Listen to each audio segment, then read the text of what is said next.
Hello and welcome to Video World. I'm Moira Stewart, holding the fort while Sue Cook's away on holiday.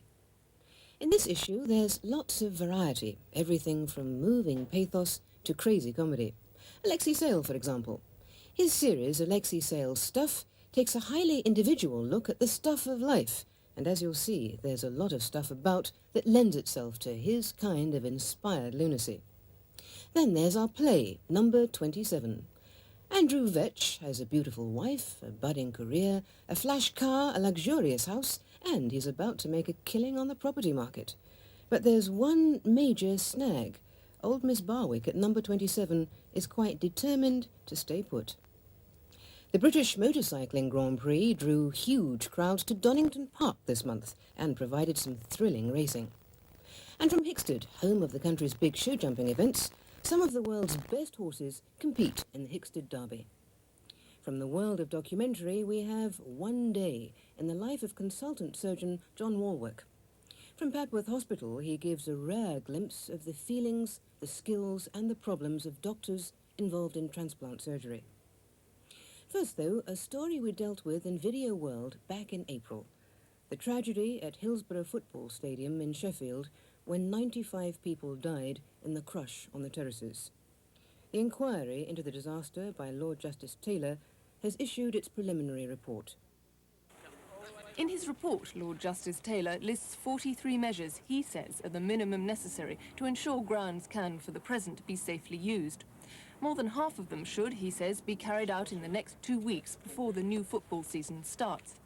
Among the recommendations, Lord Justice Taylor says that the numbers allowed onto the terraces should be reduced by 15%, that gates to the perimeter fence and the pens should be kept open during a match, that police and stewards should coordinate operations, that improved first aid facilities should be supplied at the ground, and that the safety certificate of each club should be reviewed. In a separate chapter, the Taylor report makes blunt criticisms of the way South Yorkshire police handled the disaster. Although it observes that at the subsequent inquiry, junior police officers gave intelligent and open evidence, it says senior officers were less forthcoming. In fact, the quality of evidence was in inverse proportion to their rank. And it's a matter of regret that at the hearing and in their submissions, the South Yorkshire police were not prepared to concede they were in any respect at fault. I wouldn't dispute with any decisions that inquiry came to. I think some of the comments are a little bit strong. I find that the criticism of not admitting liability just a little hard to swallow in the circumstances of the inquiry. We have done everything we can to assist that inquiry. The report is particularly critical of the officer in charge of the police operation at Hillsborough. Chief Superintendent David Duckenfield had only been promoted to the post 3 weeks previously, and he'd not toured the ground before the match. On the day itself, according to Lord Justice Taylor, Mr. Duckenfield's capacity to take decisions and give orders seemed to collapse. In the aftermath, he'd even suggested that the crush had been due to Liverpool fans forcing open the gate. This was not only untruthful, says the report, it set off a widely reported allegation against the supporters, which caused grave offence and distress. The likeliest explanation of Mr. Duckenfield's conduct is that he simply could not face the enormity of the decision to open the gates. I mean, the police control, in a sense, was the same that's been employed to every match. The individuals who were exercising that control, of course, were different. And it is unfortunate that it is against one of the senior officer on the ground that most of the criticism has been directed, in that decisions that he could have taken he didn't take, and that some of the things he did decide would have been better with hindsight not to have done it. His decisions were taken honestly on the day, and he did it within his ability, and unfortunately we are seen as a contributory factor. Whether it's the main contributory factor is open to argument, but we certainly contributed to events that occurred on the day. Radio City News, on the hour, every hour. The official inquiry into the Hillsborough disaster says the police and Sheffield Wednesday Football Club must shoulder most of the blame for the tragedy. The lunchtime news on Radio City, Merseyside's independent local radio station. This is how many people in Liverpool first heard the details of Lord Justice Taylor's report.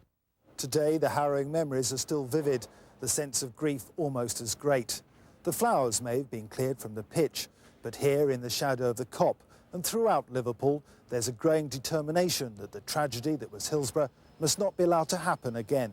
At the Liverpool Supporters Club, fans say the interim report is just a beginning. After Hillsborough, they appeared to be in the firing line from the police and the press. They say they'd known all along that the authorities were to blame. While many of the national tabloids have blamed the fans, the staff of Merseyside's biggest paper, the Liverpool Echo, had stood by their own, their cause championed by journalist Linda McDermott. She says she's been fully vindicated by the report and its immediate results. Lord Justice Taylor has blamed the right people, I believe, and it was right that Peter Wright, the Chief Constable of South Yorkshire, did the honourable thing today and he resigned, but he should have done that a long time ago. He should have done that the day after the disaster, and several other key people should have gone with him. The police officers who were in charge of crowd control at Hillsborough that day, they should have gone, and I believe the officials of the Football Association, who have largely got off scot-free in Lord Justice Taylor's report, they should go too, because they were the ones who sanctioned the use of an antiquated Victorian ground for a major First Division Cup clash. And also I believe the editor of The Sun should go as well. She should do the honourable thing. I think Sheffield Police Authority, Labour councillors there, should consider their position because they haven't behaved very well in all this.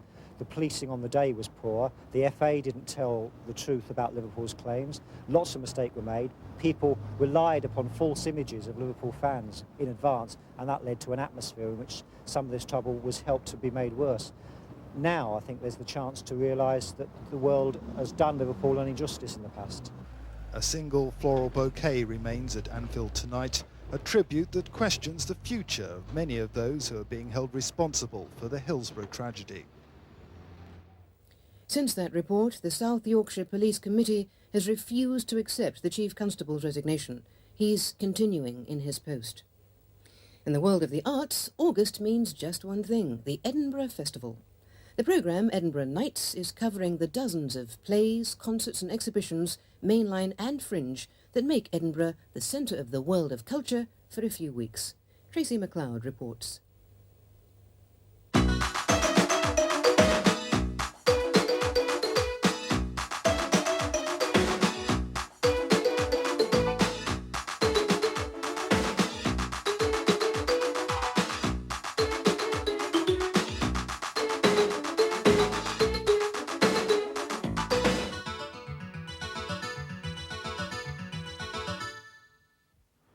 In 1913, Stanley Cursiter painted Princes Street on a Saturday morning.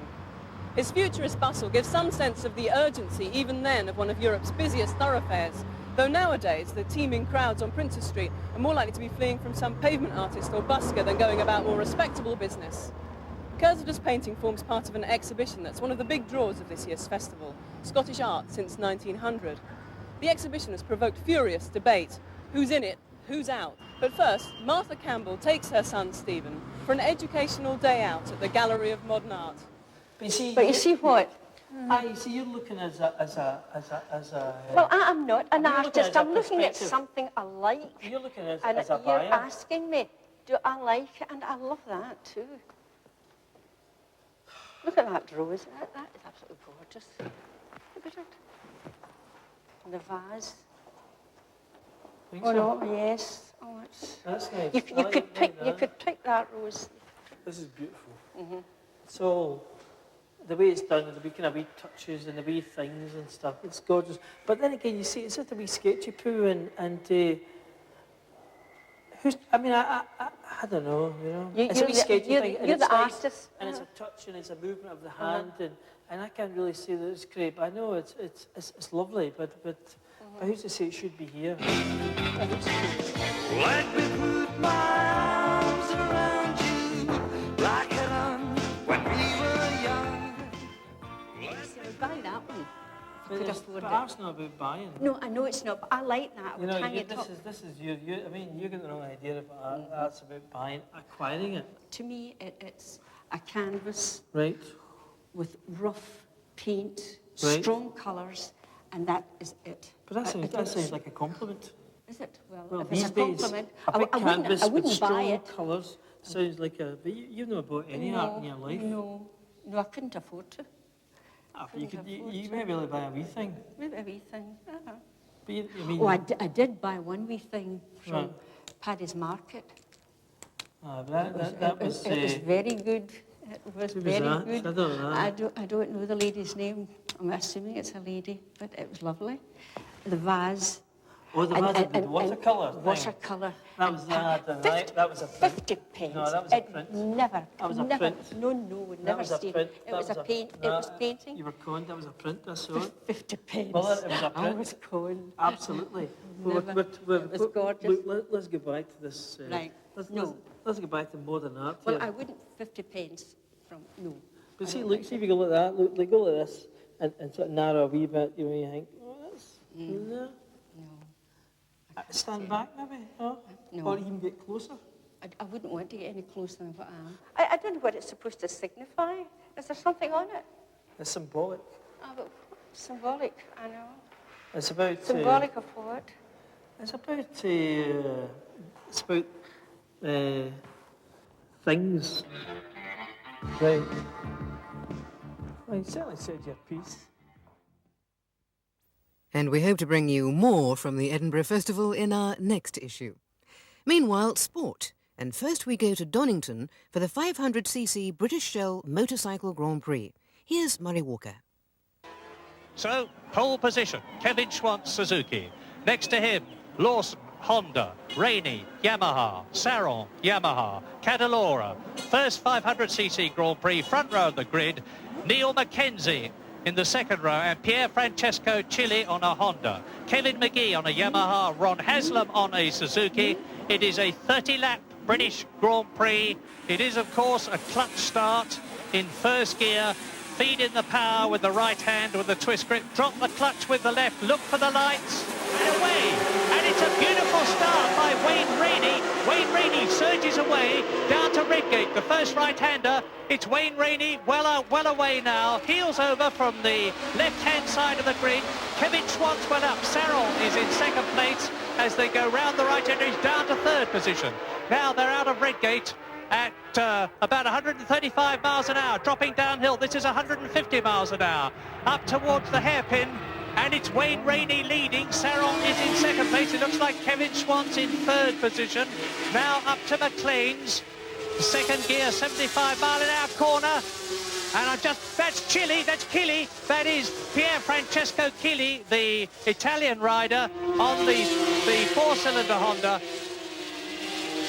And that is Cadalora as through the right-hander at Coppice they go, down towards the fastest part of the course. It's last year's winner, Wayne Rainey on the Yamaha leading. And it's Kevin Schwantz, is it? Yes, in second position.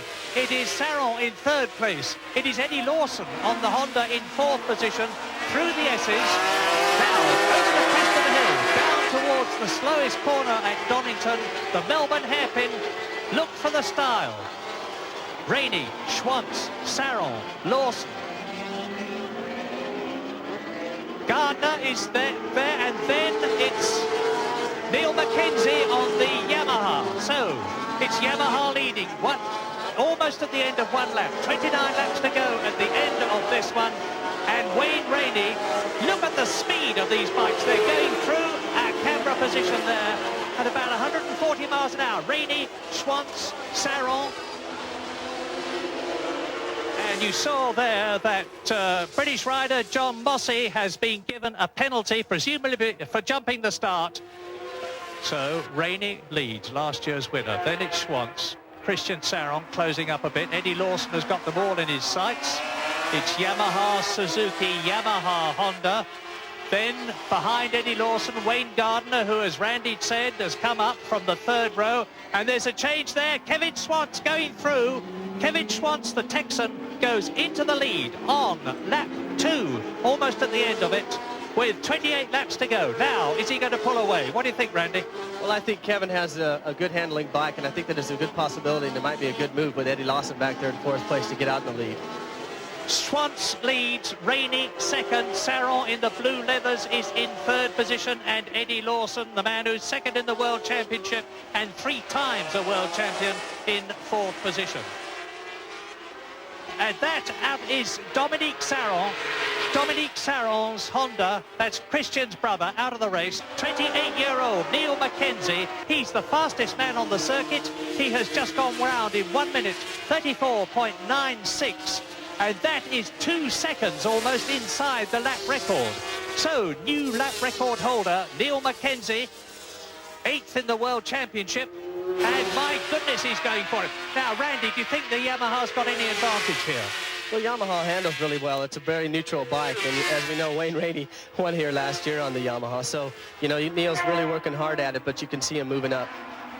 Moving up to catch Eddie Lawson in 4th position. Number 4, Christian Saron, and Lawson going through. And Saron looks over his left shoulder. Lawson passes on the right. So it's Schwantz leading. Rainey 2nd. Who is 3rd? It's Lawson. Lawson's moved up to 3rd.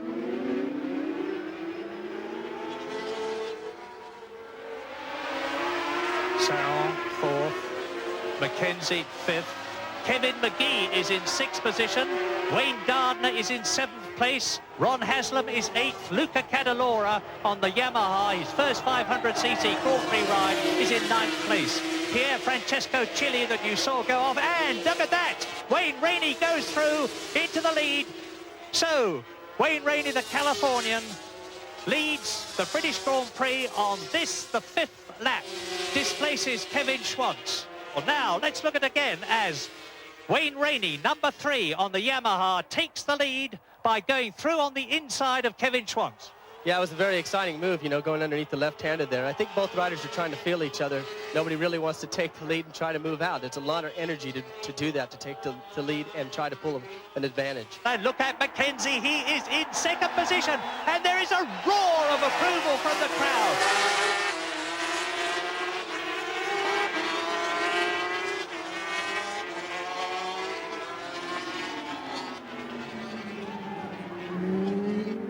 Still Schwantz leads. And now Neil Mackenzie is right up with him. No British rider has ever won the British Grand Prix yet.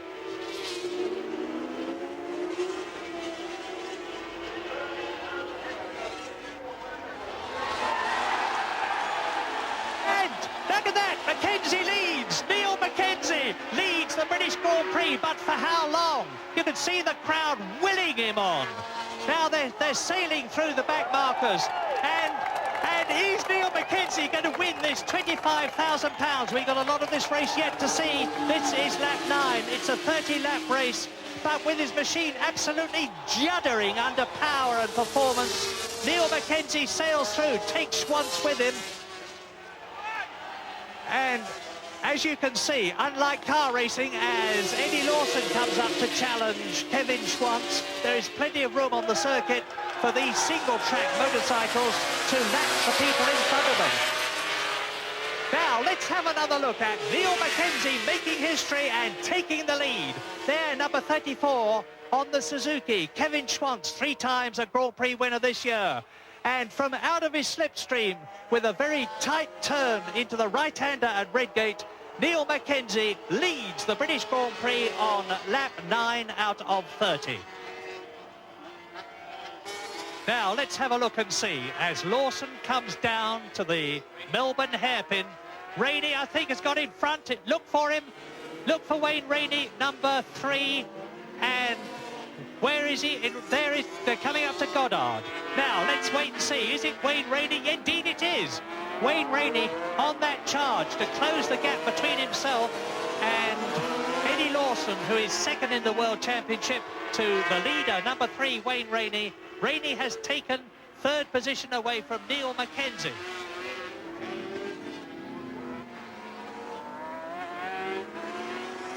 There is Schwantz. There is Lawson. And the gap between the first 2 is 2.14 seconds. Lawson is closing, but he's not closing fast enough. Schwantz goes into McLean's for the 30th and last time. Up to Coppice for the last time. Out of it at 85 miles an hour. From 3rd gear to 4th, from 4th to 5th, 130 miles an hour. Now into top gear, approaching 170 miles an hour. There is Eddie Lawson in the background. That is how close it is. They have only got to do the S's, the Melbourne hairpin. Goddard, This is the last lap. Are their tyres all right? It certainly looks like it. Schwantz is there. This is the slowest corner on the course. It is the last corner on the course but one. There is Lawson in the background. It is going to be a 4th World Championship Grand Prix victory in 1989 for Suzuki-mounted Kevin Schwantz from Texas.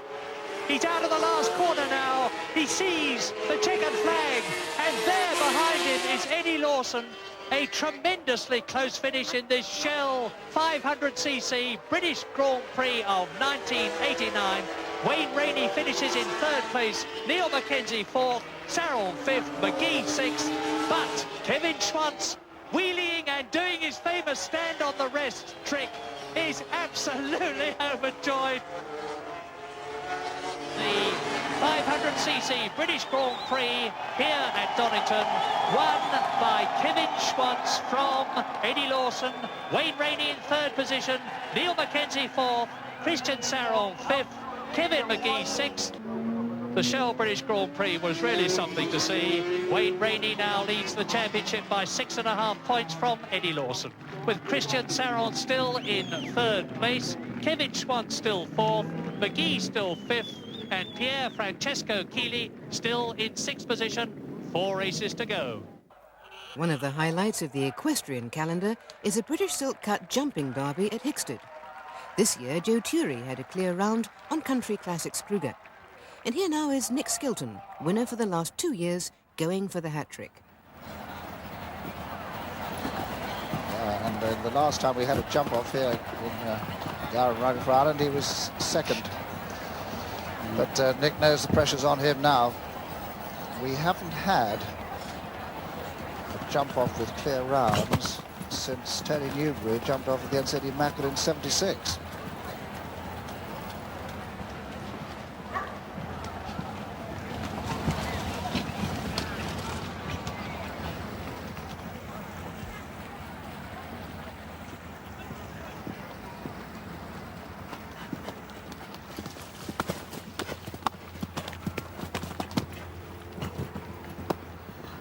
Nothing wrong with that goodies of the Pollard today after that nasty fright when he pulled up lame and practice fence just before the jump off the Barber trial on Friday. Nasty moment for the British selectors as well.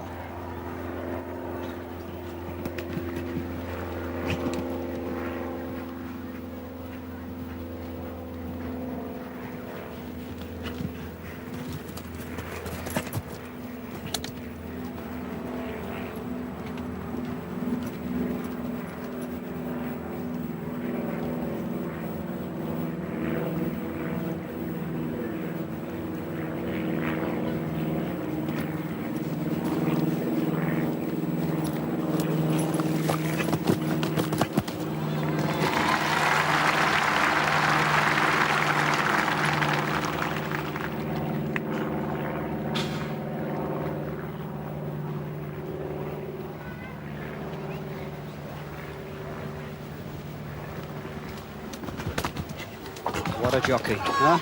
Look at that. There's a man at the top of his profession.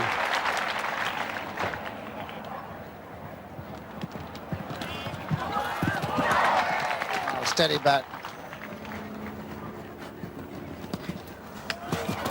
Oh, this is picking now.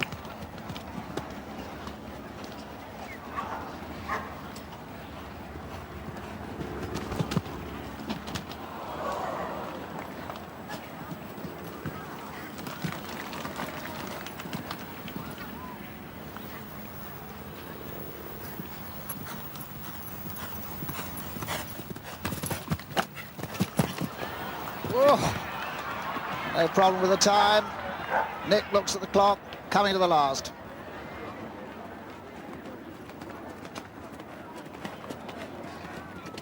Oh, what a performance. Oh, what a man. What a horse. Again. I feel so privileged to be sitting here this afternoon, and I'm so glad you're all with us, because this is jumping of the highest order. We've got a jump off, we've got 2 clear rounds, and even without the 2 clears, all the 4 40s were brilliant. And he comes around to the dike again. And Here is the line he takes, rams him in there, comes down the left-hand side, up against the bushes to get him off the fence a little bit. Left-handed again. Absolutely world-class riding. Philip Heffer over the Cornishman. He won the Derby in Falsterbo in Sweden, and he hasn't jumped at all here. The horses did not get back to this country from Stockholm until Friday morning, after he finished second last Sunday in the Grand Prix there.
Well done, Phil.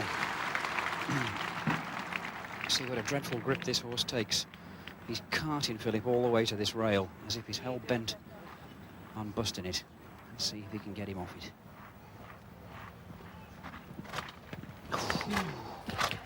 Come on, Philip, now then. Come on, no mistakes.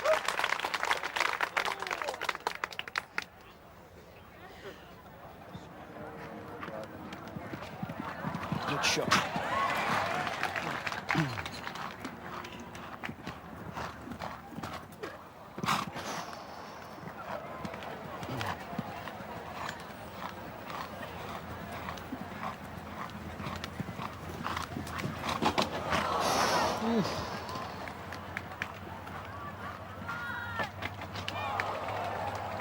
It's still there.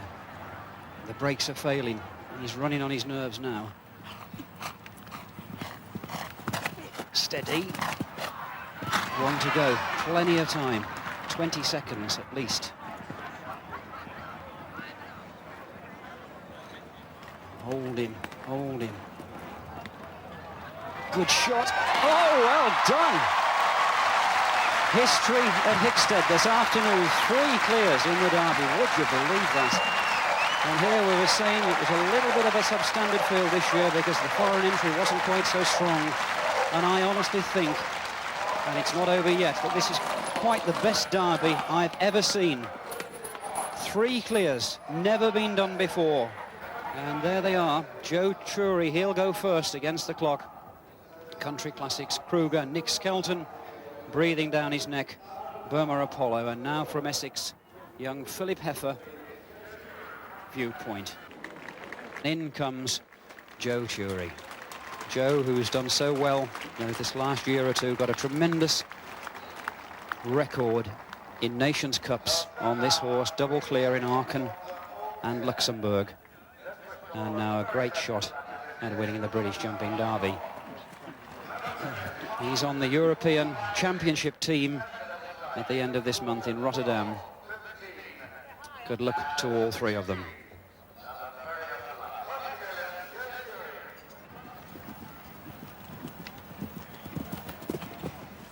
Now the decision that Joe has got to make is how fast does he go? Because these fences take more jumping than any others in the world. But he's got 2 flying machines breathing down his neck. He's got to give them enough to do.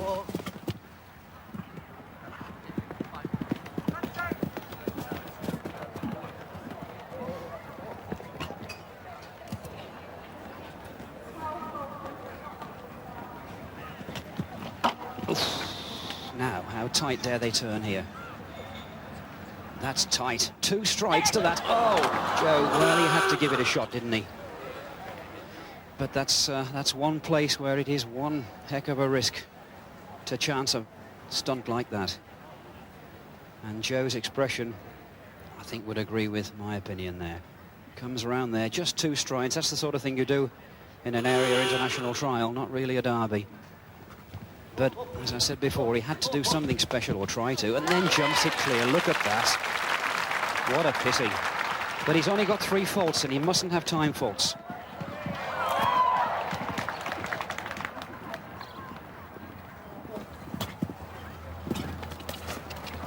.112 seconds is the time allowed. He's got plenty of it.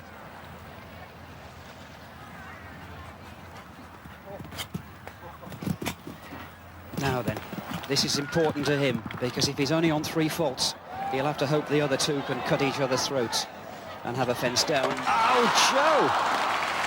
So much time at his disposal. The time isn't that important when you've got 3 faults. Took a chance. I think he must have been conscious of the fact that he might have had time faults coming up. And blew the last as well.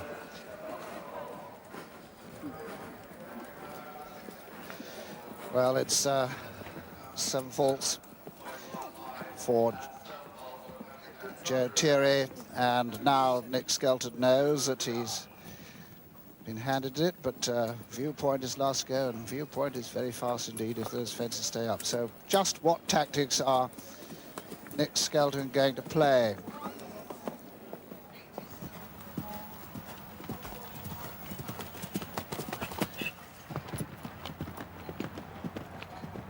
He's going for clear, look.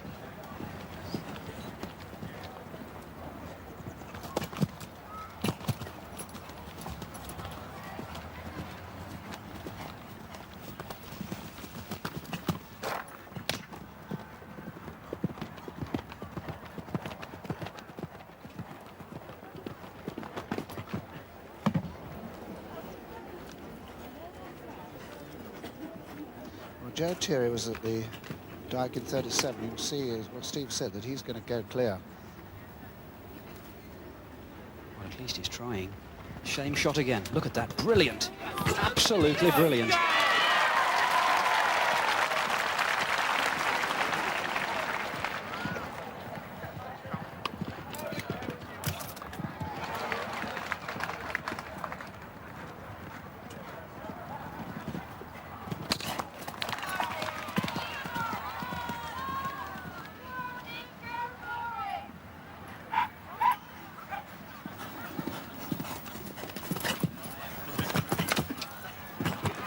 Look at this, now he's flying.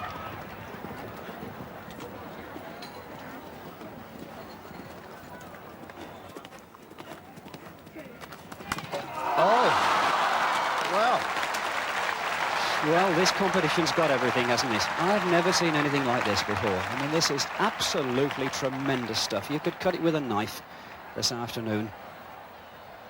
The Dyke was absolutely perfection itself. No man in the world could have ridden it better, and the horse jumped it as clean as a whistle.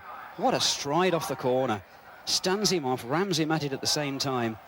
And absolutely foot-perfect Apollo. Absolutely brilliant. Now, Philip.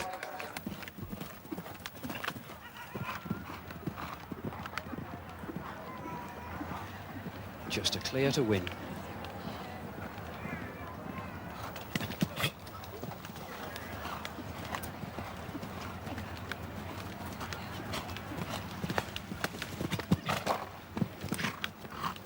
Nick Skelton watches, he barely look.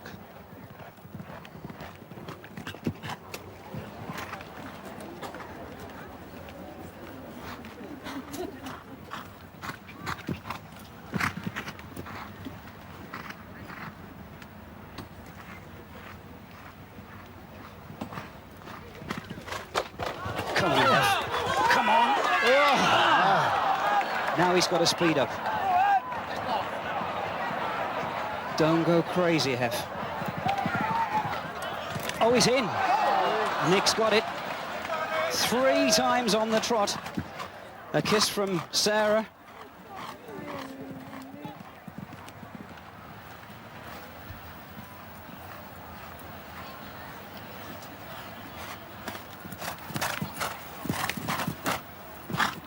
Well, look at that. Philip Now knows he's going to finish in third place, but what a tremendous performance. He comes racing down towards the last and jumps it, and you can't take that away from viewpoint. He would have beaten him 88.86, but there's the winner. And a tremendous moment there for them all. What a performance. The first time a British rider has won the Silk Cut Derby 3 times in a row. But just to confirm the result of the 89 Silk Cut Derby, it's Burma Apollo for the second time running, 3 times running for Nick Skelton, Joe Chury, Country Classics Kruger, and there, young Philip Heffer, a brave try. And 3 clear rounds. Never had that before.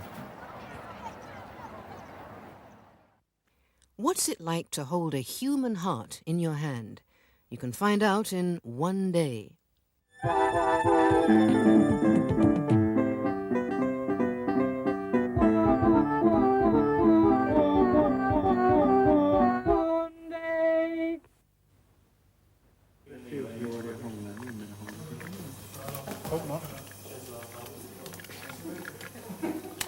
The public may wince at some of the shots in your film. Did you ever wince when you carried out your first operations? Oh, the answer is yes. I mean, I fainted in the operating room. I fainted, I remember, when I was helping somebody do an amputation and I was holding the leg. And when it actually gets cut off and they just get this dead weight. And it's a very strange feeling. And you won't possibly publish that.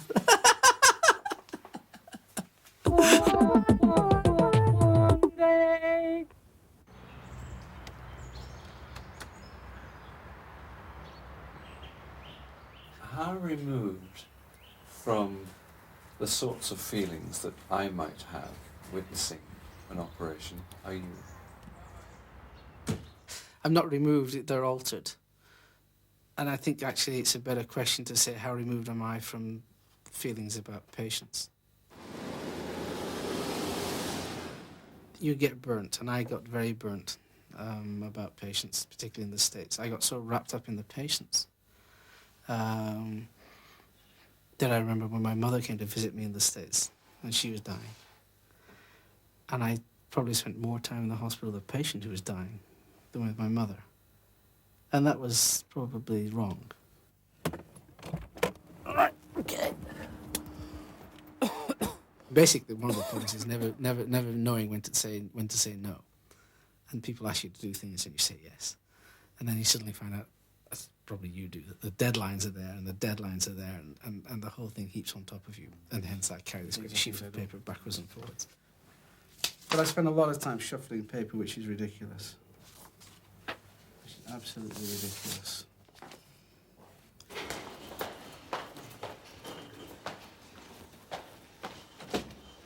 You can only do so much. You cannot do everything.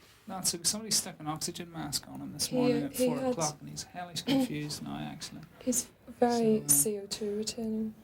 That's all good. Okay. Yesterday was his best day ever, I think, since his transplant.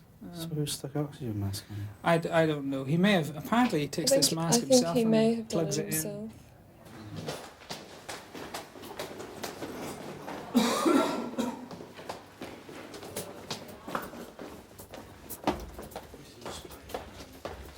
The following injuries were compound fracture, radius and ulna, fractured right midshaft femur, and he had a ruptured spleen and a splenectomy.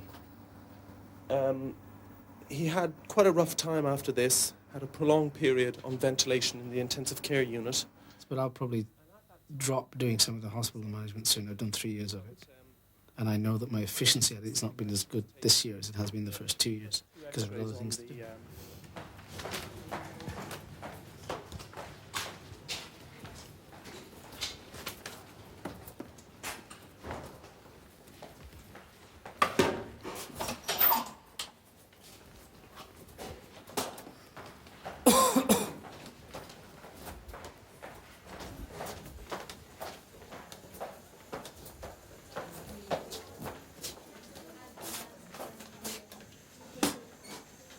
Morning.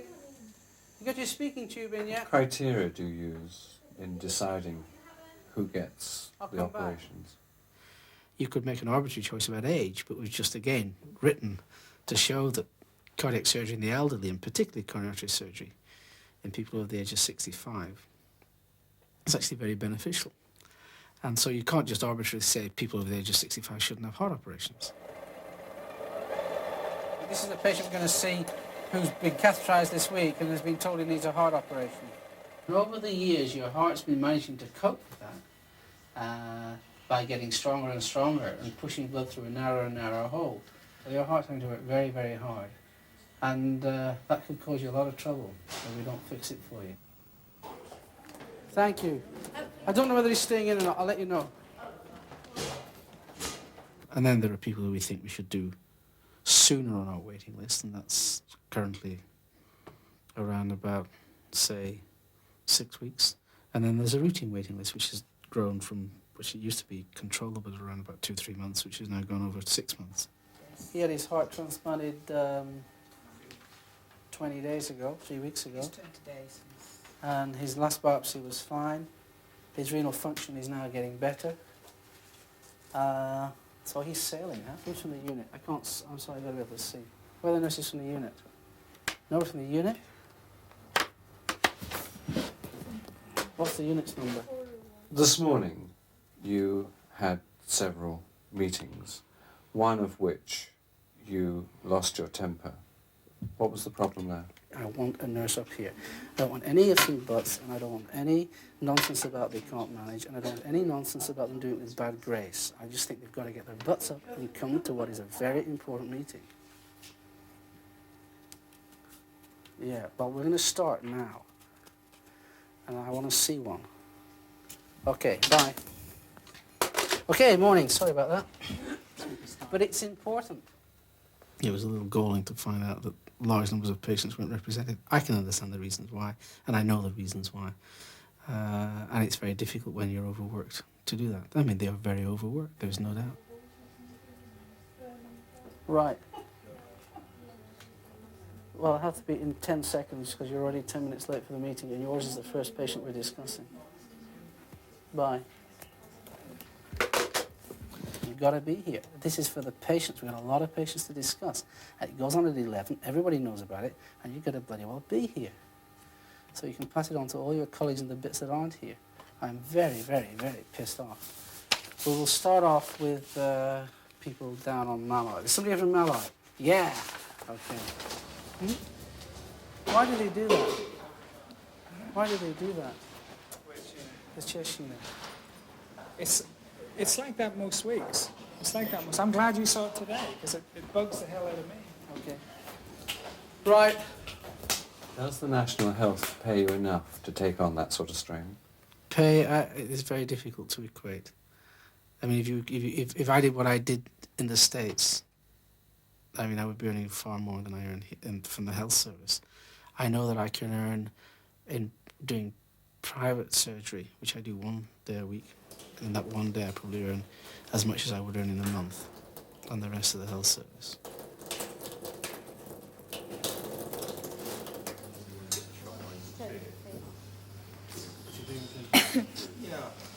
Thank you. 2 to go. 1 to go. Everybody who does what I do has worked very hard to get where they are. And people will continue to do that. And everybody can say, oh, well, you know, you choose that, and you do. But you work hard, and you make a lot of sacrifices along the way. But I think you have to have a modicum of rewards for that. It's a very cruel specialty. I think the broken marriage and divorce rate in our specialty is pretty high. What? Hey, listen, have you sold that car yet? Have you sold your car yet? I know, I looked it up, neither can you. That's the funny bit. When you are in the theatre and you're operating, you joke quite a lot. What's the reason? You're not a callous man. Oh, no, I don't think... I think you've got to understand what's happening in that operating room. And first thing you've got to understand is who's the most important person in the room. And the most important person is the patient. okay? And you're trying to train the junior surgeons. And you're trying to keep the whole thing on an even plane, but make sure that everything's done properly. That is really great. Fantastic. Yeah, that's what I wanted to show, a little bleeder. Fantastic. There are times when it gets very, very intense and when everybody's concentrating very hard. But if you had to concentrate to your limits all the time, then that wouldn't be routine and that wouldn't be safe for people.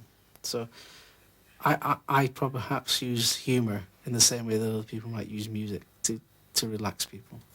Well, I hope it does. Sometimes they groan because they've probably heard the story before, because somebody new comes in and I tell them the same story and they'll look at the ceiling, but nevertheless, it works. What's it like, though, when you just pick up a heart in your hand? I mean, the heart is actually just a piece of offal, let's face it. And it does a very good job, and it pumps about 20 to 30 million times a year, and it's very good at that, and it doesn't stop, it's tireless, and it's very clever. But it has to be fixed, and so you have to fix it, and I don't feel any huge emotion when I pick up a heart, other than the same way that I think probably people operating in the belly don't feel emotion if they pick up a chunk of large bowel. I mean, you don't feel an emotion about it. Says again. Is this Frank's first lady? That's right. Is she using? Well, she was. He's just been on the telephone. Yeah, I know that. Yeah. The operations we saw today, yeah. What sort of cost are they?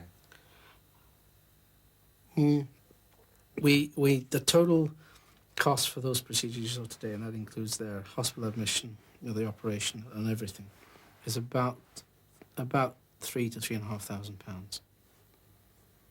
Very little money. It's not very expensive at all.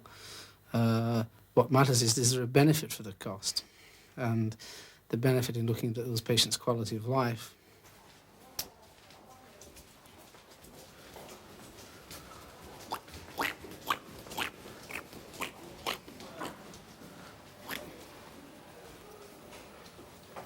Okay? Okay? Right, back to the office.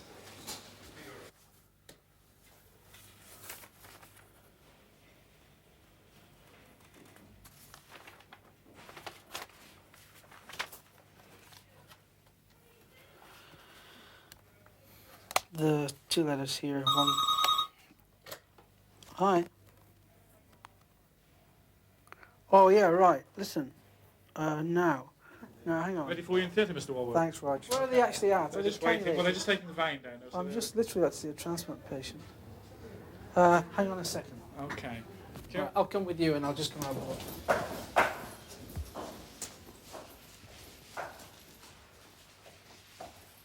Jonathan, where are you actually at? Because I was about to see one of the transplant assessments. I can't turn her back. So it'll be about 10 minutes, okay? How are you? Quite, not so bad. Not so bad. Great. Sit down. How's your week been? Quite good. Which ward have you been on?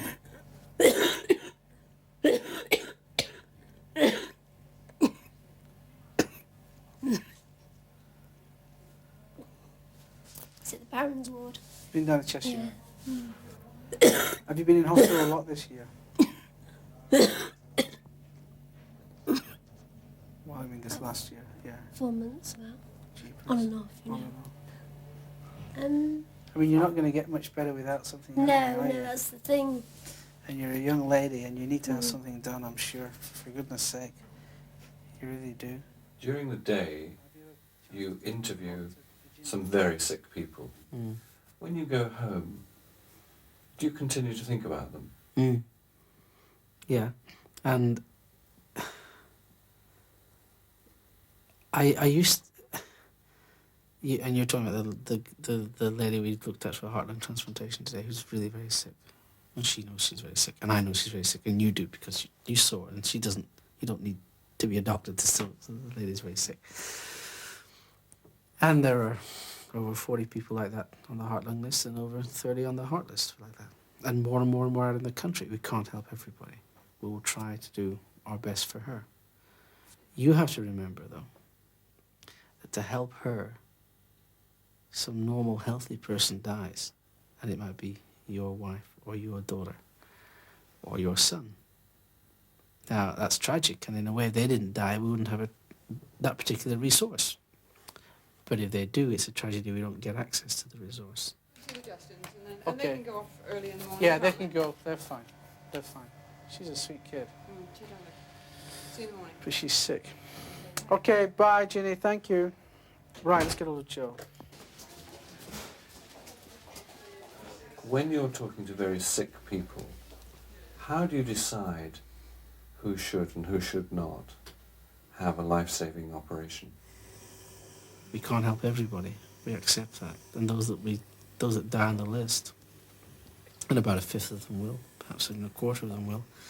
Every time I get that letter, I know that's a person I've seen just like her, who, given the facilities and the resources, I could do it. But it's a facility that you can't buy with money.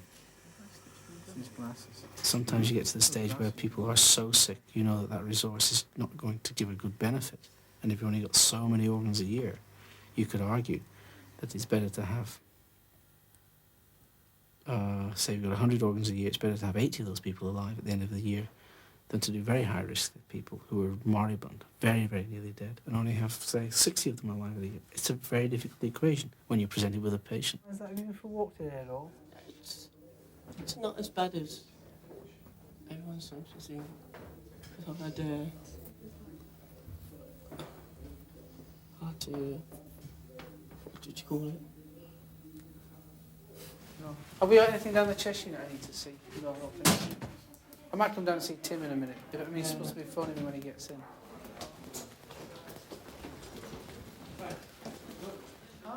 Tonight, there's a chance of a donor. Do you wish you were there in the midst of it? I'm quite happy that I'm not going to be up tonight, that's for sure. But if I had to be up tonight to do something, I would be up tonight. Mm-hmm.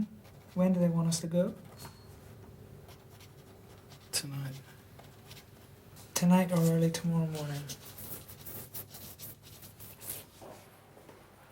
What's happening, John? We got some details of a donor that aren't exactly clear as to whether it's any good or not. What do you mean, you've got a heart? Maybe. Oh, shit, yeah. There are times when you're very tired when you do it, because you have to, because those patients are sick and you don't want to you don't want to waste an opportunity to make somebody better. But when you get very tired, you think, oh, maybe tomorrow it would have been better. What do you think? If there's any doubt about it, I wouldn't do it. But I think I'd check out what they mean by lateral changes. Okay. Do you want to know? You want to know either way whether we do this heart? It's important just in terms of what you do in terms of the morning. Okay. Well, if I can set it up and it's a good donor, I'll take it. Okay. Okay. Right. Okay. But I mean, I wouldn't trust the gut. Yeah. I'm literally going to rush the unit and come back.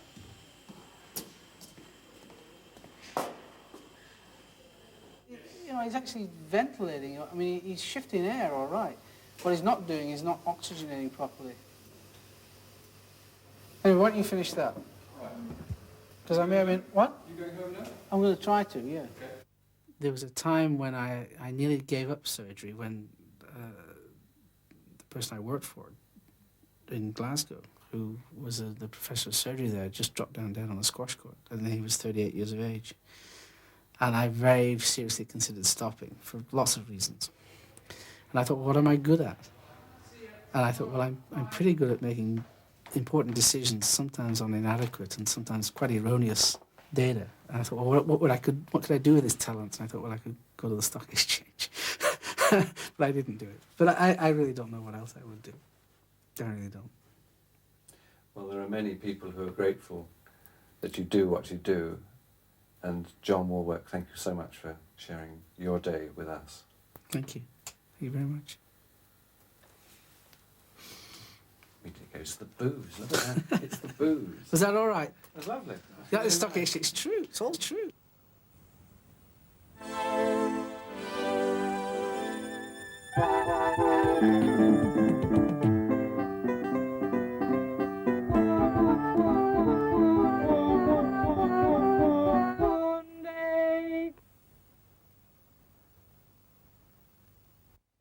Now we have our drama. A charming old lady determined to stay in number 27.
These are beautiful. Where do you find them?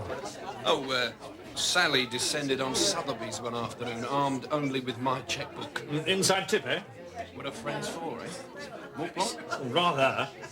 Sunset, isn't it? No, it's Spanish, actually. And I make no apologies.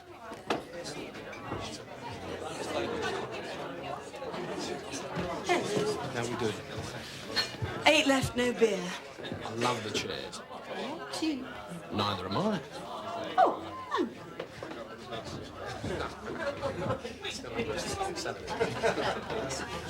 Truth. Sally, oh, no, they taste disgusting. They're Japanese. I'll probably explain. Do you want a light? Oh, thank you. This place is a real find. There's got great potential. We dabbled in Hackney. Everyone's got to start somewhere. No, I bought a row by the railway. It was cheap as muck, but 200 grand each, tarted up. Shoreditch is the place these days. 2 or 3 now the city boys are moving in. Whatever happened to the old East End? They've moved to Peterborough.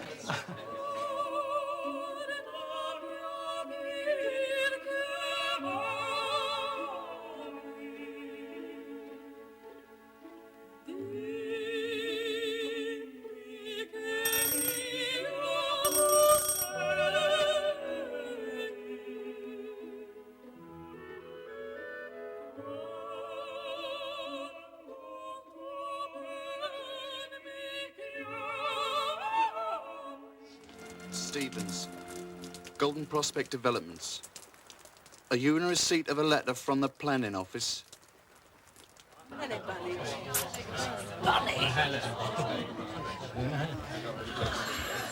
Lots of space. You going to sublet?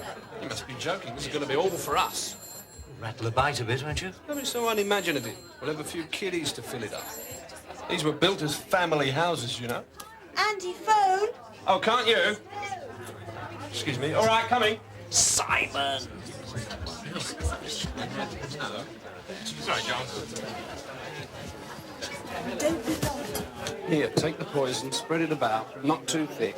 Avoid Lewis Plowright.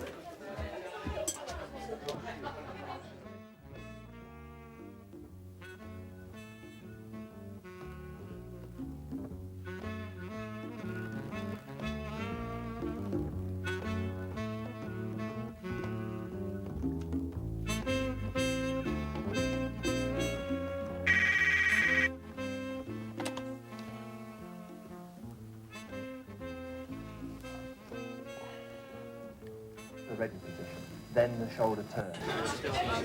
Hello? Spin it on the floor, for God's sake. Hello? Vetch, I can't make the party, I'm afraid. Oh, Lester, that's too bad. Come on. Huh? Sammy's come up. with the Keynes Road site. Oh, yes? Number 27, somebody in there. Well, can't Stevens handle it? Stevens has tried. He didn't get anywhere. They just drop every... Get round there. Lester, look. I don't care if you're at your mother's funeral. Get your expensive little arse over there and sort this lot out. No, now. Hey, listen, 4 people who don't speak a word of English have just arrived, and you're on the phone, for Christ's sake. Look, I've got to dash out. Tell them to help themselves. Andrew. It's Lester. Oh, God.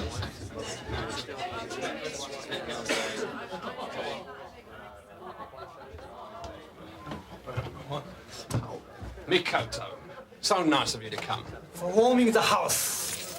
Oh, that's lovely. Thank you. Look, there's wine in there.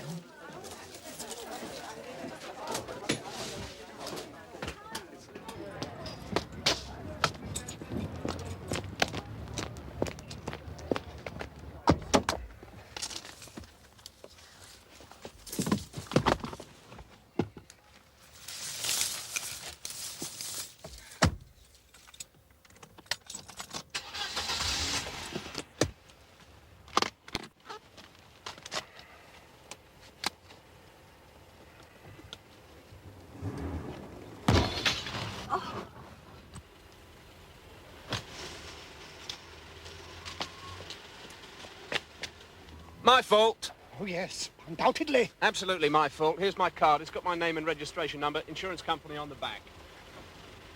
Think of other people for once in your life.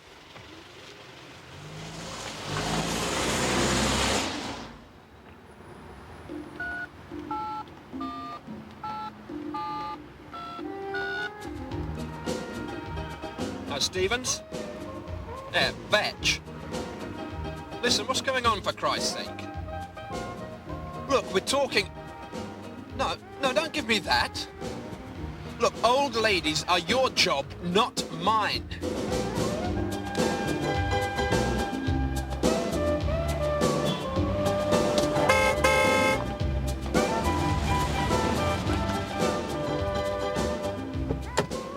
Hello, I'm doing a survey. Good for you. Is this your car? Uh-huh. Are you a resident? No. May I ask the purpose of your visit? Murder. Leisure, business, shopping? No, murder. I'm going to murder that old lady in there. School run? Put it down as business. It's all right for you. You don't have to live around here, walk around here, jump on and off pavements to get out of the way of the traffic. Teach your children to have eyes in the back of their heads. Because Mr. Businessman needs to get there and fast so that this country can be great all over again. You stupid, selfish bastard!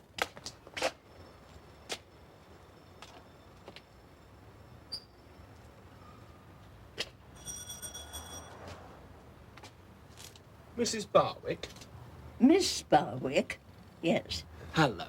My name's Vetch, V-E-I-T-C-H. I've come to apologise. To the rats? Oh, no. For the behaviour of Mr. Stevens. Who's Mr. Stevens? He visited you just now. Golden Prospect Developments. Oh, I liked him. I thought he was very charming. He was born in the Lebanon, apparently. What? I knew Beirut when it was a beautiful city. Well, he asked me to come back here and apologise to you for having to leave in such a hurry, and also to give you this. Beautiful. Shall I bring it in for you? He said I shouldn't let anyone in. He didn't mean me. I'm his boss. He gave me to understand that he had his own company. No chance.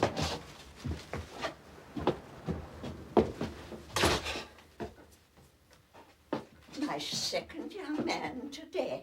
I don't know what the neighbours will think. Would you like a glass of Campari? Very much. It's all I allow myself nowadays. Did Mr. Stevens mention money at all? Oh, yes, the Lebanese do. You know, Mr. Vetch, He offered me £100,000 and he'd only seen the hall. Well, if I may say so, Miss Barwick, I think that was very foolish of him. I thought so too, with all the hardships in the world. I wouldn't take less than 120. 120,000? It's not worth £120 in this present state.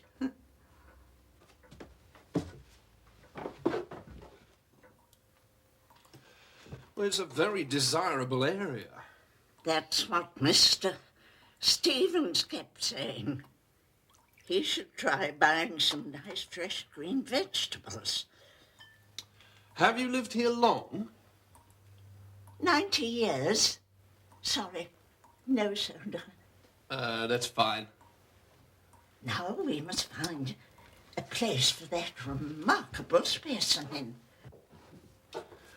What you have to realise, Miss Barwick, is that there are plans for this area, and during the transitional period, there will be considerable upheaval and intrusion. And I do mean considerable. In cases like this, we often find that clients, especially in the older properties, are only too pleased to take full advantage of the... Do you not have a light in here? Yes, there is a light, but the wiring's mercurial. Ah. The current comes and goes. It's stronger in the summer, apparently. Well, there we are then. That's a perfect example of the kind of problems that you are up against.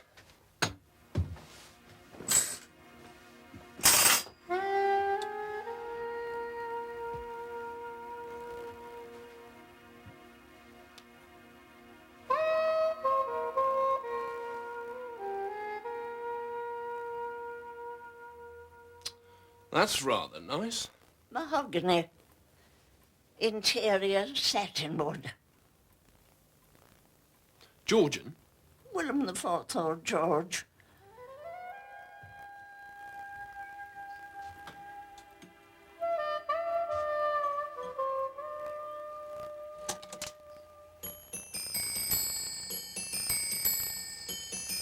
Used to drive my father mad. We were always setting it off. You know about furniture? Well, my wife's an expert. She trained at Sotheby's. No, it is the staircase that I feel needs doing. This is beautiful. It was taken of my father the week we moved in. We had such a party. This is Fabergé, isn't it? Is that you? Somebody wants me. I'm sure you're wanted all the time. I was when I was your age. Enjoy it while you can. Miss Barwick, I shall keep you in suspense no longer. I have been authorised by my company to make a cash payment of £125,000, provided you leave the property within the next 5 days. I would personally undertake to ensure the safe transfer of any personal items of furniture or possessions during the period of... Made a list of all the trouble spots. Miss Barwick, I don't think you understand. I'm offering you £125,000 in cash.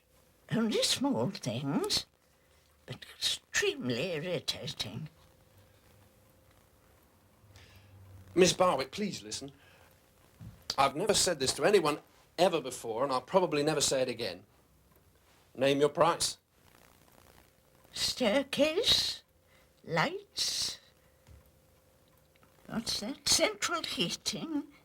That's right. And we'll move you free of charge, too. Move? Me? No, thank you, Mr. Vetch. I've never moved, and I don't intend to start now.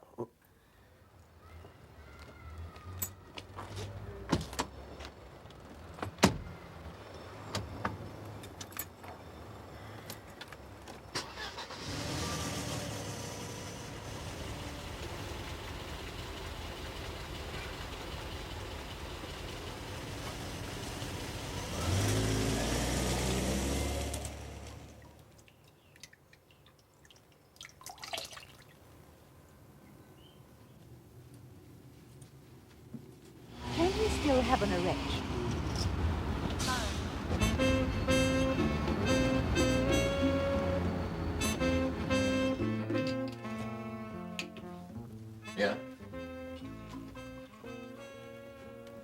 Yeah. Hmm. Wow. Yeah. Yeah? Well, yes? Yes? Hmm. Yes. Well, let's have the halibut, shall we? Au gratin. Hmm. Can't wait. Bye-bye, kitten. I love my wife. How many people these days can say that, eh?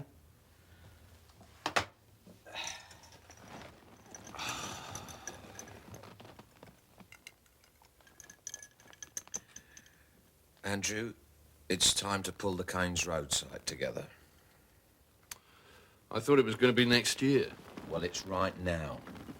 Wollendorf called. The money's in place to the end of the week. Wollendorf wants the site signed, sealed and delivered by the time he arrives from New York Friday night.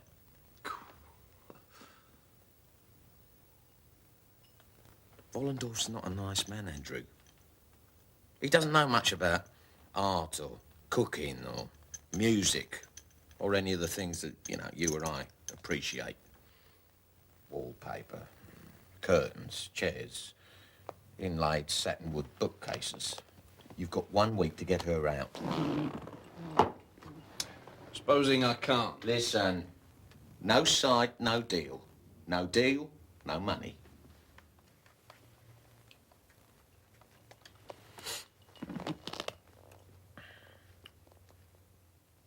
You like your new house? Thought you would. Hello? Leicester. Murray Leicester. Wollendorf, please. Sally making plans? Oh, yeah. She's such a clever girl. Hello, Mr. Wollendorf. How goes it with you? Yeah, me too.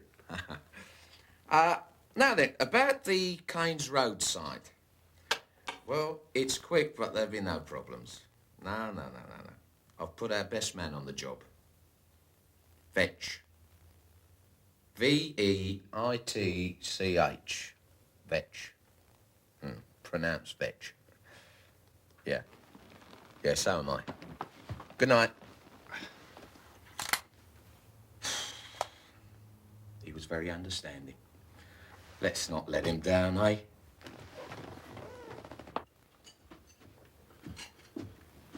Sally.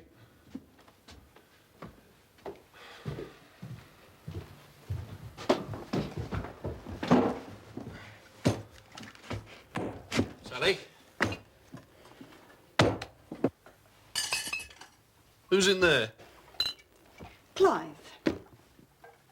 Well, what the hell's he doing here? He stayed to help.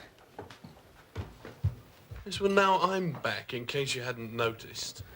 You're back and you're drunk. I'm back and I'm exhausted. So you can get that half-assed prat out of my kitchen. You invited 80 people here this evening. You bugger off God knows where. You come back 3 hours later and start shouting at the one person who stayed to help me. Stayed to help? I know what he stayed for. I'm not that stupid. I resign. Get out. Andrew. Thank you, Clive. Thank you so much. There's still a few plates left. I could break them over his head. Oh, just get out. This is my house and I want it to myself.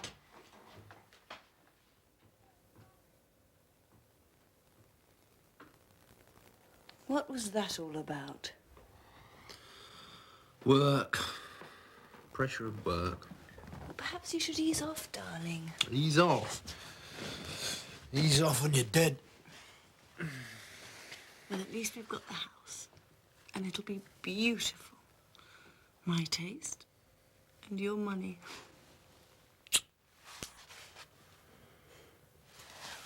You do love me. Love? That's Thursdays, isn't it?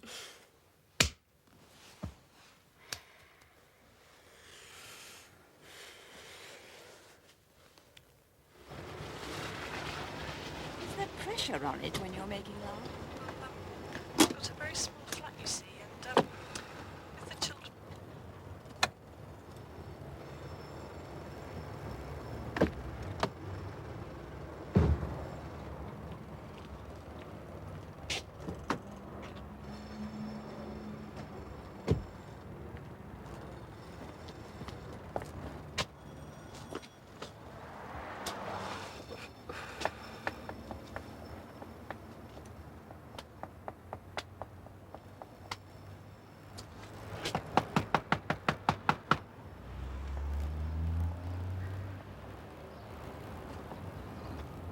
Mr. Vetch, Tuesday's my birthday. I've been down to the baths. Do you not have a bathroom in there? Oh, I have a very nice bathroom, but there's no water in it. Hasn't been any for months. Perhaps you could have a look at it. Miss Barwick, I must be brief. I am in a hurry. And where do you live, Mr. Vetch? Islington. Oh, our housekeeper lived at Islington. Plain terraced houses, rather cramped. Cramped? It would be so marvellous not to have to walk up to the baths anymore. Especially with this street all boarded up. Miss Barwick, I think your neighbours realise that there is no hope for these houses. Oh, don't be silly. There's always hope. I mean, the fact that you and Mr. Stevens have been round is the best thing that's happened to me for a long while. Miss Barwick, Mr. Stevens and I are property developers. Now, that means that we acquire property and then we develop it. I'm sure it's only a screw that's loose.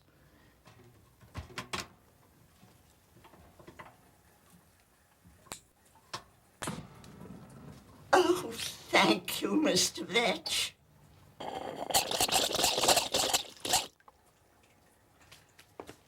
Perhaps you could have a look at my electric light. Miss Barwick, in this case is enough money to buy you a place where the water runs hot or cold in whichever bathroom you choose, and where the lights go on and off in every room. Do walk on the other side, Mr. Vetch. And where you can walk either side of the staircase on a carpet 6 inches deep. Do you have a phone? Who would I telephone? There's no one but my brother, and he's far too busy. You have a brother? Oh, yes. Morris, much younger than me. Does he have anything to do with the house? Oh, yes. He owns it. What? He owns the house. I thought... I gave it to him in return for security of tenure. During my lifetime, of course. Our paths don't cross much nowadays. Where can I contact him? It's beautiful. Quite beautiful. Did you know it was going to look like that? Of course I didn't know it was going to look like that. Who does know what meteor fragments look like?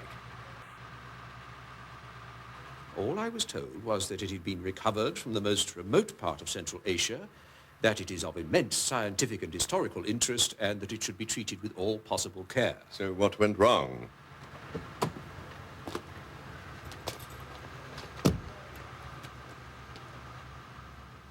Let's not get this out of proportion, Headmaster.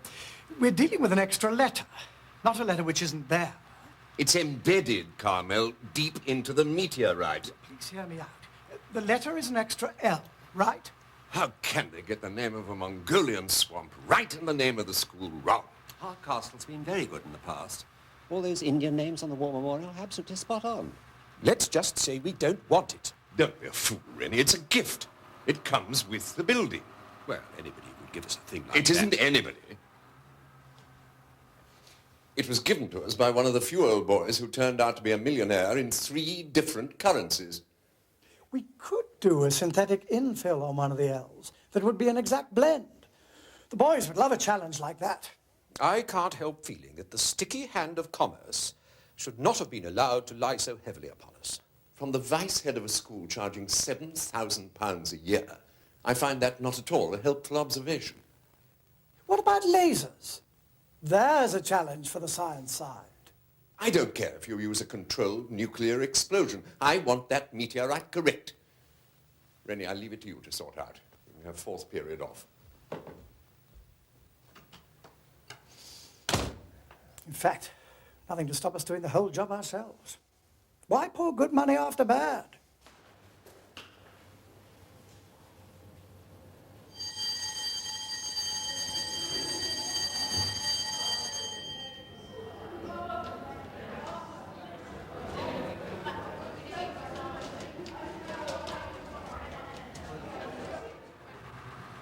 You must tell Mr. Spencer to cover it up. You mustn't have the boys laughing at it. I think it's absolutely beautiful. Might as well be talking into thin air.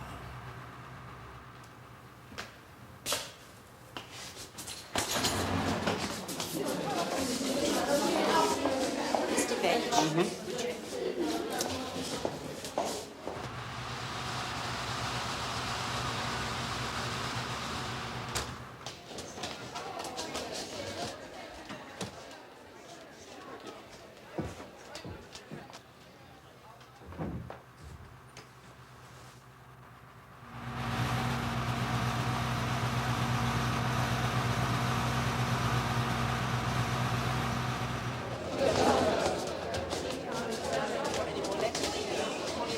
Headmaster? No, nobody, Miss Watson.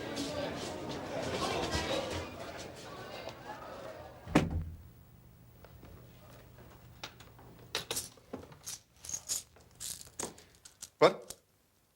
Mr. Barwick? This is not visiting time. These are school hours. I have a parents' surgery at 5 on Thursday. Now, It is quite important. look, if it's about your son... No, it's about your sister. My sister? And her house. I'm sorry, I didn't catch your name. Vetch. Andrew Vetch, V-E-I-T-C-H. Well, Mr. Vetch, you seem to know a great deal about my private affairs. Might I know a little about yours? I'm an interested party. Interested in what? What is that? It's a meteorite. Ah. I'm interested in number 27. It's not for sale. It's in a very bad way. Is it now? I haven't visited it for some time. We're not that close. I do have a number of options that we could discuss. Mr. Vetch, I have a school to run. I've no time to discuss anything. I'm only trying to get your sister the best deal. Her best deal would have been to move out of that mausoleum a great many years ago. She loves that house. I love that house, Mr. Vetch, but it has manifestly outlived its purpose. Like all London family houses, white elephants now. Their time has passed. Do you think so? Well, don't you? No, I don't, actually. You could spend money on that house and have half of London queuing up for it. Well, if you'll excuse me, Mr. Vetch, we're opening a major new business studies block on Saturday. I have a few ends to tie up. I'd like to come to some agreement about the house. Contact my solicitors. They deal with all that side of things. If you change your mind, here's my home number. By the way, Mr. Vetch, remind me again, how did you meet my sister? I was doing a traffic survey and she invited me in for tea.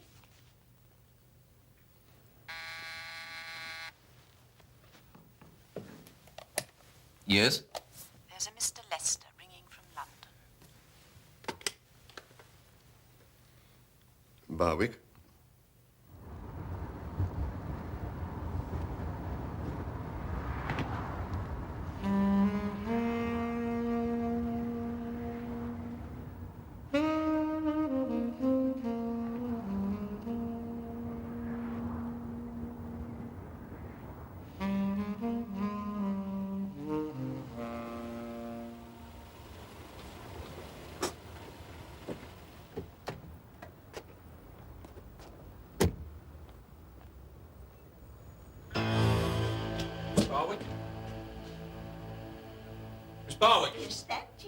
Master Vetch.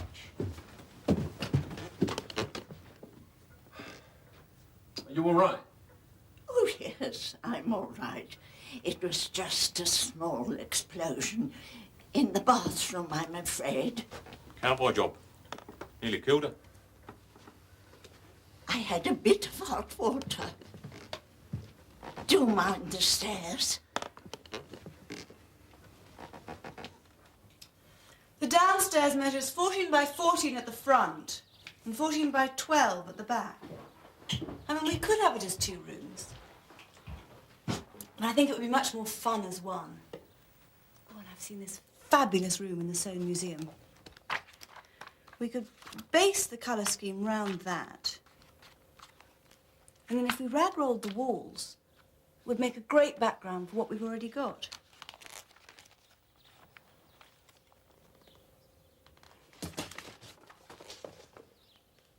Hello? Anyone at home? Hmm? What do you think? Sounds fine. Can we afford it? Of course we can. Lester will look after you. As easy as that. What do you mean? I may not want Lester to look after me for the rest of my life. Since when? Come on, Sally, you know how I feel about him. He's a rich man who appreciates your talents. Let him be a patron of the arts. Think of him as a Medici. Sally, he knows as much about art as your mother. He's into pink, fluffy toilet roll covers and alligator skin binders for the TV Times. Exactly. That's why it's so important for people like us to spend his money for him. It's not all one way, Sal. Don't, for Christ's sake, start having doubts now. I'm not having doubts. I've always had doubts. I tell you, when this current little bit of nastiness is over, we are getting out. It's not the end of the world. People have done it before, you know. Like your ex-partner? So? Well, I can't see you doing asbestos roofs for the council or putting down paving for playgroups before their grants get cut.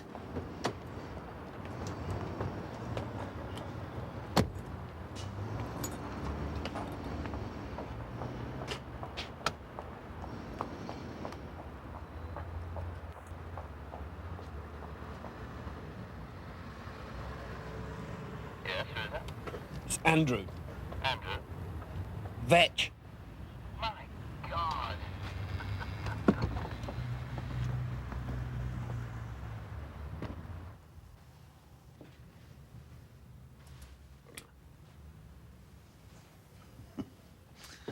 I don't believe this. You want me to do something for you? I want you to investigate the possibilities of keeping somebody in a property. Well, I don't suppose they have people in your organisation who do that sort of thing. Oh, come on, we're not all bad. Things have to be built. Pity they're not houses. I've built houses, you know that. Yeah. Only when you had to. Well, Andrew, what happened on the road to Damascus then? Here, have a look at these, Quentin. See for yourself.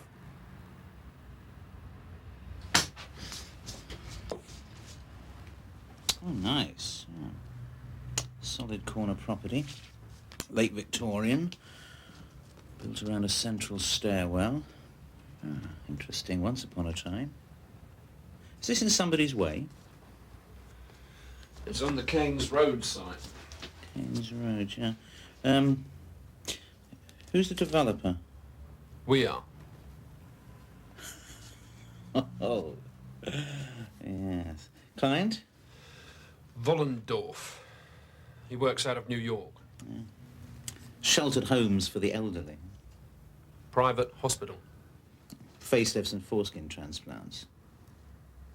Who's the owner, then? Family called Barwick. She's in her 90s. She lived there all her life. And she won't move. How about turning off the electricity, loosening the banisters? Oh, come on, Quentin. This is not the Andrew Vetch I read about in the property pages. It's unique. I've never seen anything like it. A uniquely desirable residence situated in a sought-after cul-de-sac filled with period charm. Well, put it this way, I'd move there like a shot. Oh, well, thank God there's some self-interest left. Thought for a moment you'd gone religious. Well, it was worth a try. Thanks for the drink. Nice to see you after all these years. Andrew? I need to see inside. Of course not. We'd love it. Oh, hang on. I think he's just come in. Andy? It's Lester. He's invited us to dinner with Vollendorf on Friday. Celebrate the deal. Lester? My husband's very possessive, you know. He's flying us to Paris. Oh, instant ecstasy.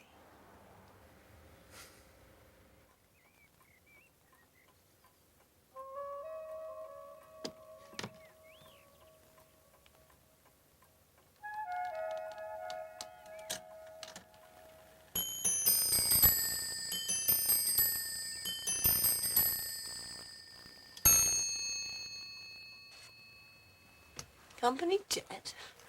I didn't even know you had a company jet. Neither did anyone else in the company. Oh, come on, it'll be fun. A night in Paris? With Leicester, McDonald's and then the Folie Bergère. Well, tacky but fun. Sally, I've made a decision about number 27. Who's Quentin. It's 12:30. Can I come in? No. Thank you. Do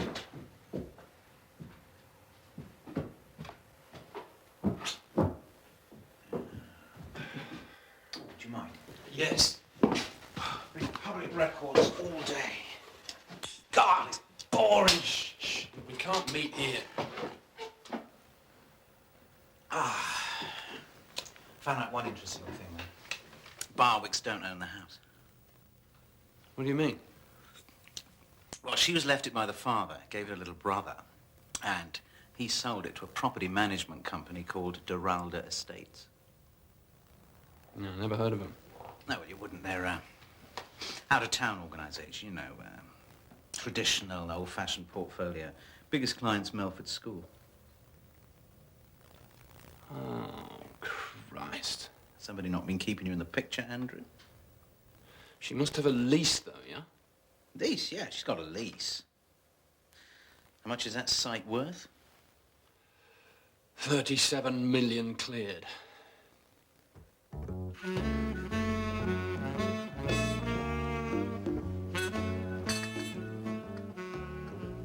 Well, what were you doing at Melford? I told you, just checking out the owner. By telling them they ought to spend more money on the house. Psychology, Murray. I mean, if I'd gone in there and told them I represent a firm of bulldozers, what reaction do you think I'd have got? Well, they'd have clammed up immediately. Well, I don't like you getting involved with personalities. I was only being thorough. What are Melford getting so steamed up about, anyway? Because your stroppy geriatric is between them and a lot of school improvements. A lot. How come? Because Vollendorf has decided he should give something back to his alma mater. Vollendorf was at Melford. That's exactly his problem, Andrew. No one ever believes it.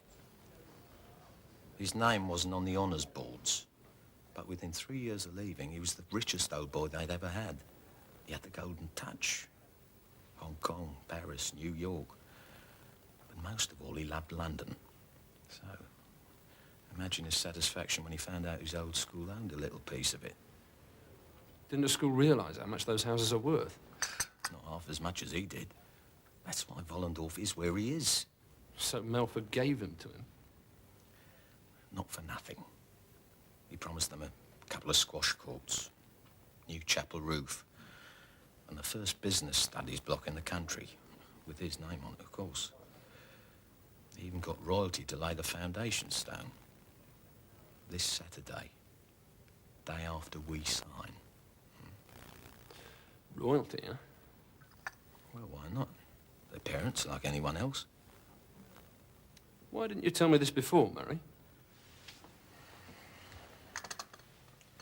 Because Wollendorf stands to make $10 or $15 million out of screwing his old school, right?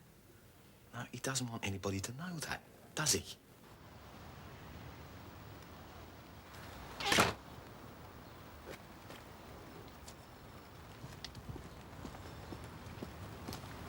Miss Prudence Barwick. You are the sole occupier of number 27, Keynes Road? Yes, I am. I have a legal document here for you, Miss Barwick. Oh, thank you. It requires you, on behalf of the Borough of Northern, to vacate the premises of number 27 Keynes Road until further notice, as urgent structural work must be undertaken if the house is to comply with the London Building Acts Amendment Act 1939, Part 7.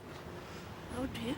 Under Section 67 of the Act, I'm empowered to serve this notice on you to vacate the said property within 24 hours. Now, if you'll gather your belongings together, you'll be collected tomorrow morning, 9 a.m., Thursday the 22nd of June, and transferred to alternative accommodation provided for you by the council. I do apologise for any inconvenience, but as you will appreciate, we were acting in the interests of your own safety.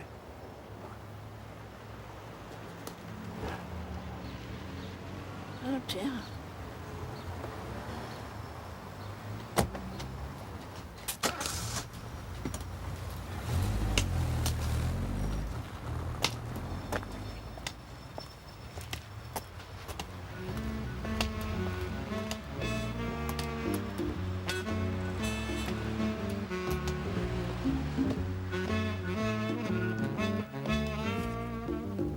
Thank you, Mr. Lester. Have a good day. Don't you ever say that to me again. Do you hear? Don't ever say that. I'm very sorry, Mr. Lester. I can't stand that. You know, it's like people who say ciao. My wife says it. I hate it. Oh, by the way, as you've been a little busy on school visits and things, I've spoken to the lawyers about number 27.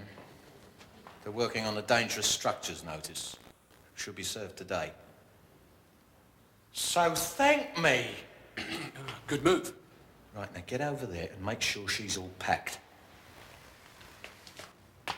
And Andrew, be nice to her. She's an old lady.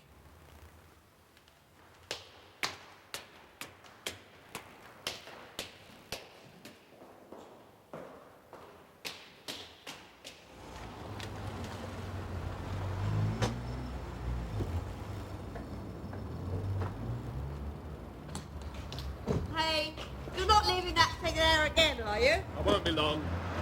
I've murdered her and now I'm disposing of the body.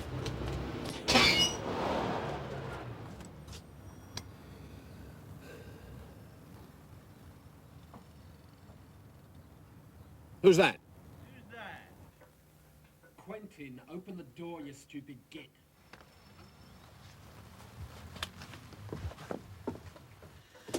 Afraid we started a little early. We've had a bit of a disappointment, haven't we, Miss Barwick? Yes. I was just going to the baths. I know. You had a dangerous structure notice. Thought you'd have heard. I've just had breakfast with the man who sent it. Dangerous structure. It's been like that for years.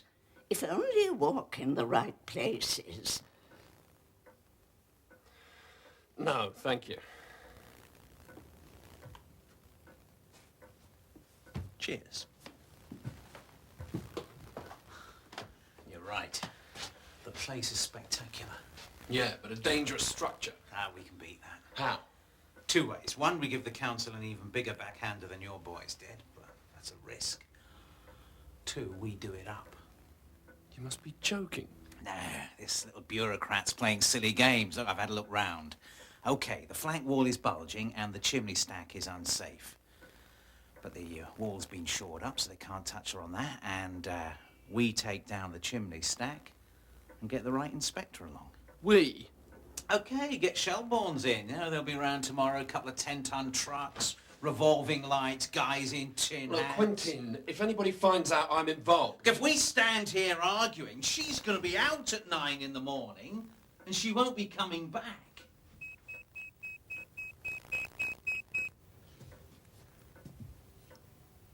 He's not very good with gas heaters. Look, I've got to go to the car and make a couple of calls, but I'll be back, okay? Good. I've got something for you to do. You need a few things.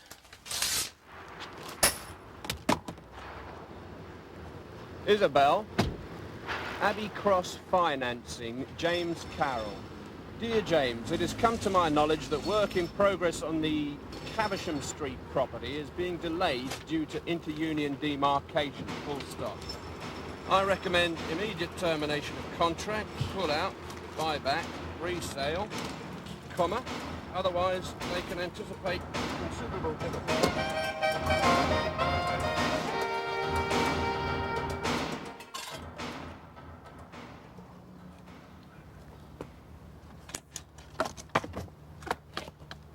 She's putting up quite a struggle.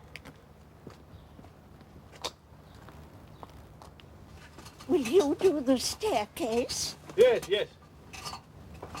And save those bricks. I can use them under the cooker. You don't have a beer, do you? I've got some very old Sauterne. Well, you don't want it, Andy. You know, that's not a bad job, even though I say it myself. It's the staircase I'm really worried about. First things first. Look, I've got to get back. There's bound to be a search out on me anyway. Well, while you're out, get the district surveyor round here before 5. What, the one who served the notice? No, not Beckett. No, I wouldn't trust him with a bike shed. No, leave it to me. I'll get his deputy. Nice young lad. Very keen.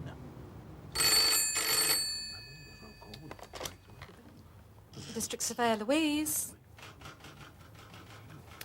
Mr. Beckett. What is it? Mr. Lester. I'll take it in my office. Put it through.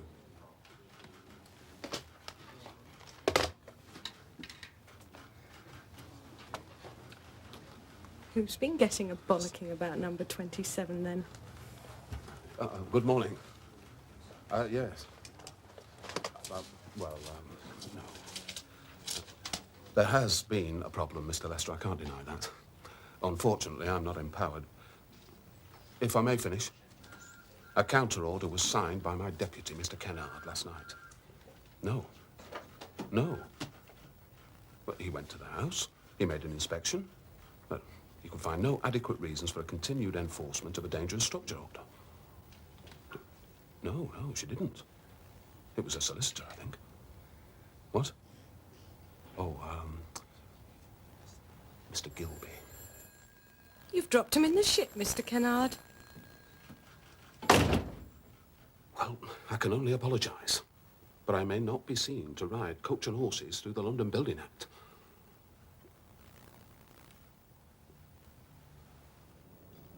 Would you like it off the bone, sir? At least you've had the good grace to start smoking again. Who is this smart-ass Gilby? Well, he's a surveyor, local, specialises in tenants' rights. That's all I managed to find out. Specialises in interfering, sticking his nasty little socialist nose in on behalf of the undeserving. But apparently, she's quite within her rights to challenge the notice. Right. You sound like a socialist now. Well, look, I'll see what I can do, okay? And then I'll look into it. Don't bother. What? You're off the case. You're too valuable, Andrew. You're my number one. I can't waste you on old ladies. I want you to go to Amsterdam for me. Today? Yes, now. Vollendorf's got a bank account there. I want it checked out before we sign. Here are the tickets. What about Stevens? Can't he go? Stevens? He isn't with us anymore. Didn't you know that? Wasn't up to it, Andrew.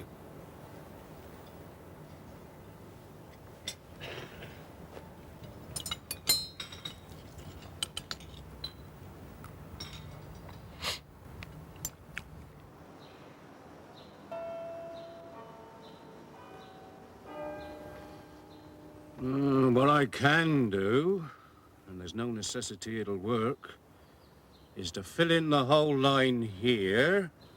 As I'd suggested. And then rebore the words at a different alignment over here. Then provided we could dispense with the word school. Of course we can't dispense with the word school. Well, everyone knows what Melford is. There's also a Melford prison and a Melford mental hospital. They're not old, though. They don't have the tradition. Mr. Hardcastle, there must be no risk of ambiguity. Well, I'll try and keep it in. It isn't a question of trying. You have to do it. Now, Mr. Hardcastle, you delivered the meteorite in this condition, and it is not good enough. I could put Mr. Bassett onto it. I'll have to pull him off Swindon Town Hall. He could be here B3, but he's expensive. He's our granite man. I'll have to ask the head. Not here, old boy. What? Had to go up to town rather suddenly to finalise some business arrangements. Oh, my God. Well, it's certainly the last time I trust a younger man with a word like that.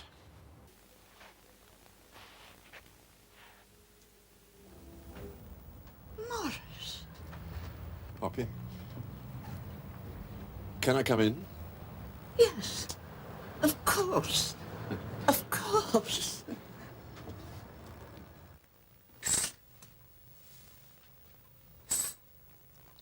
I'm awful, I know. But some days I pull the curtains at 4. If it's a very dreary day, or I feel I don't want to be bothered with the world.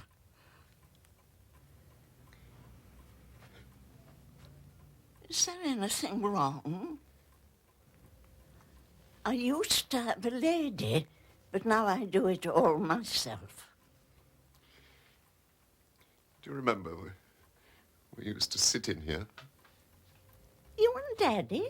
Daddy? Of course not. He was far too busy. I always remember him in here. Pottering, painting occasionally, covering my eyes and turning me round and saying, "Now you can look." And there would be some terrible old stuffed bird that he'd found in a case.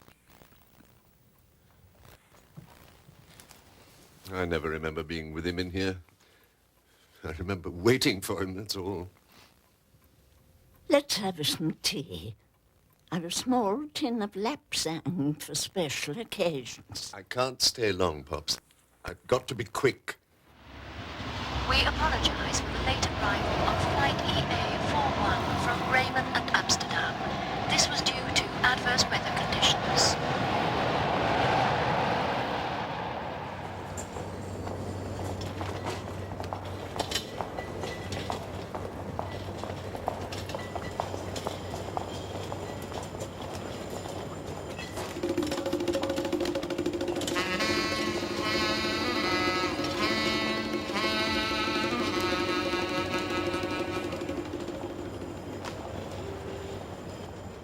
Don't talk such utter nonsense, Morris.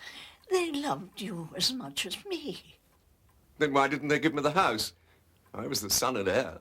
I gave you the house, and all you did was sell it.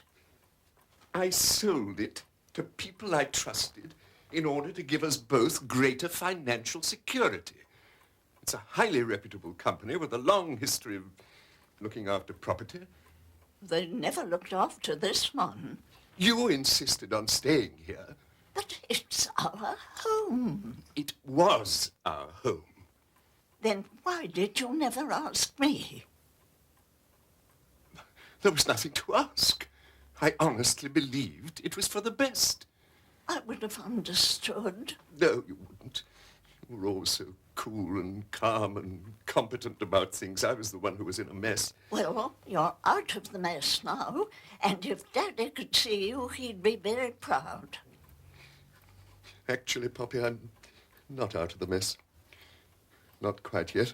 Is that why you came to see me? You have to leave here, Pops. You have to go. Look, you don't have to worry about me. Oh, don't be so understanding. I've had more work done in the last week than in the last 10 years. And here you are, telling me to leave. I don't understand it, Morris. And nor would Daddy, who entrusted me with all this. Leave Daddy out of this. It's like some wretched ghost you keep parading. He's dead. He's dead, and so is this house. It's a dead weight around my neck. I knew it was going to happen. He told me. I could have stopped it. I thought it was his idea of a joke. He said murder. I knew it. Why didn't I ring you?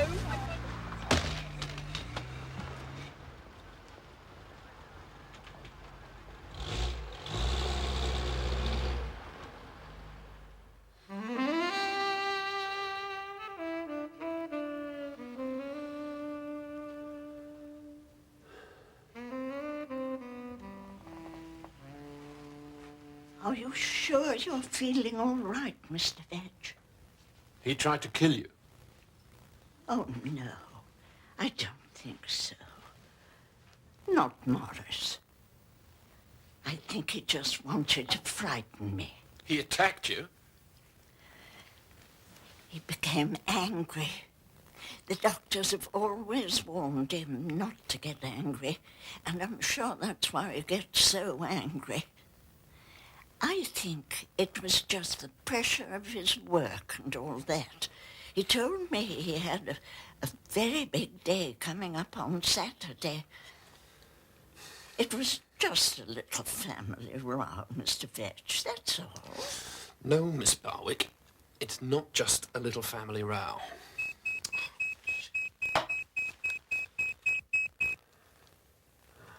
Look, I'll be back, okay? But I want you to promise me one thing. Don't let anyone in the house, anyone at all, keep the door locked and bolted. I never bolt the door.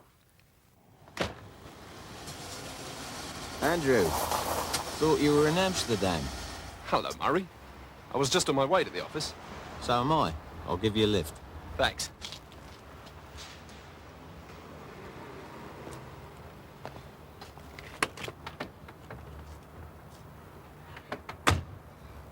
So this is number 27, is it? Can't see what all the fuss is about. Who'd want to live in a place like this? Especially in the state this neighbourhood's in.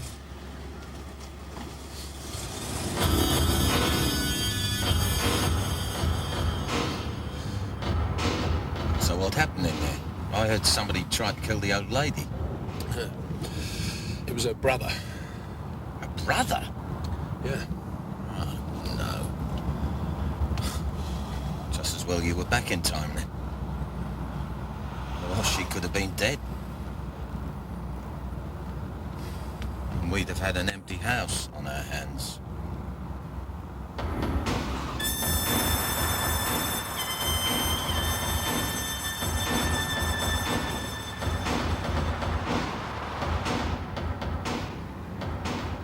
What is it? Fallen in love? Well, Sally too young for you, is she? Too hot to handle? Too much competition, eh? Settling for the older woman, are we? All right, I am in love with that house. It's been home to the same person for 90 years.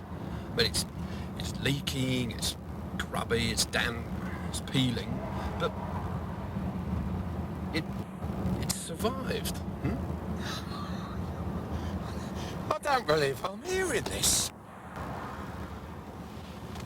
How did you get rich then, Andrew, eh? How did you afford your tasteful Victorian terraced house on 4 floors with basement, 200-foot garden and planning permission? You didn't get that from helping old ladies across the street, did you? Lester. No, you got that from the Barnwell Street development. Remember that? Council with a waiting list of 4,000. You got those properties from under their nose, and it's now a highly profitable executive terrace. Hopgood Street. Ah, How the hell you got rid of those residents there, I shall never know. But the rent we take from those officers is the reason you're my number one. All right. So you had to be a bit of a bastard every now and then. But you know, and I know, that's the only way to get this friggin' country moving. OK, now give me one more day. We haven't got one more day, Andrew.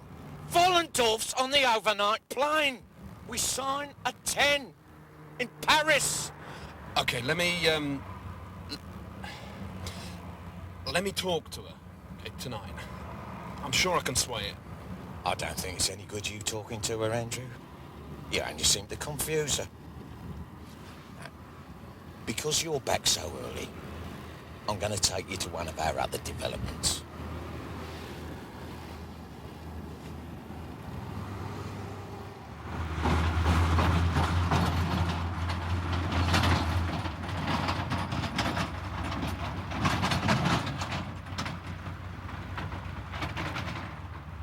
What are we doing here?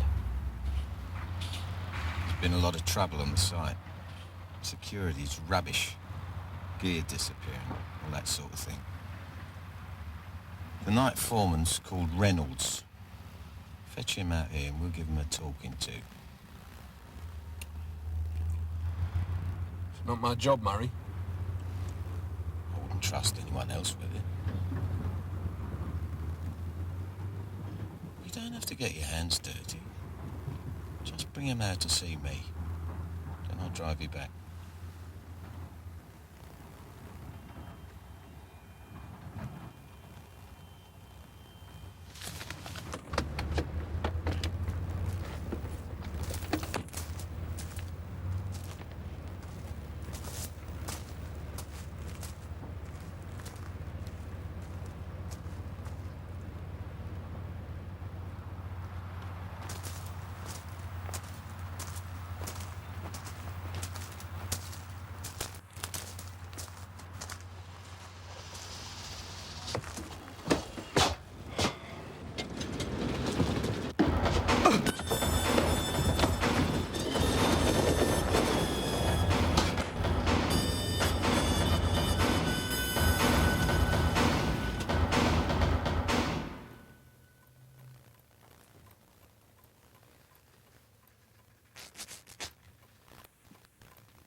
Just for you, Mr. Vetch.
talk to you.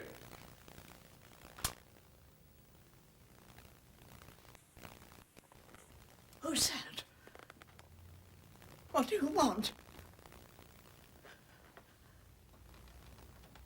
I haven't any money.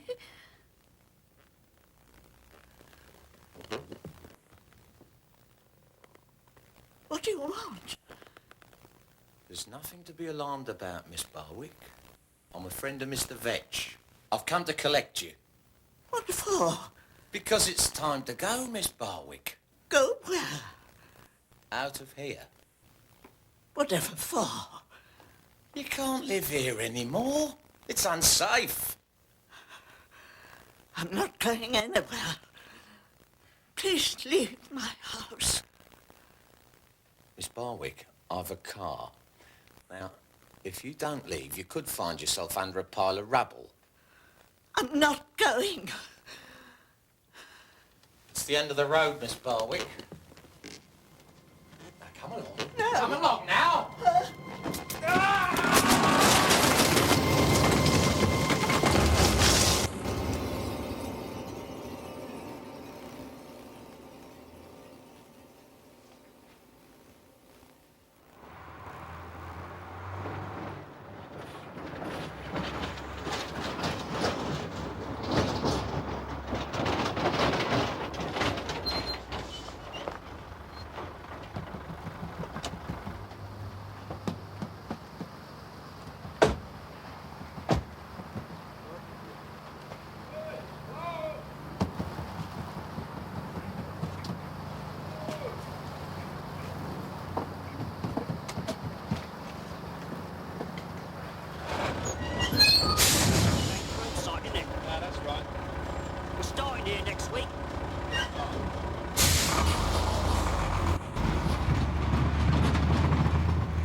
Your Royal Highness, thank you so much for coming.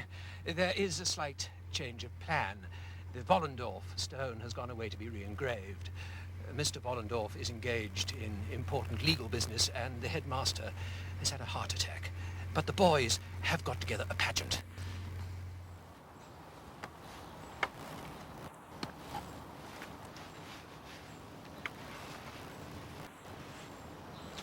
You know, I'd rather you still had the house. I suppose. They pulled it down, have they? I had to sell it for you. It was the only thing to do. Of course. You've been a great help. You and your wife. Yes, but I don't feel like that. I mean, I just came barging into your life, created total havoc, and left. You know who you remind me of, Mr. Vetch? My father. He was always doing things. Always having ideas. Always making decisions. Well, I know someone has to. I never could.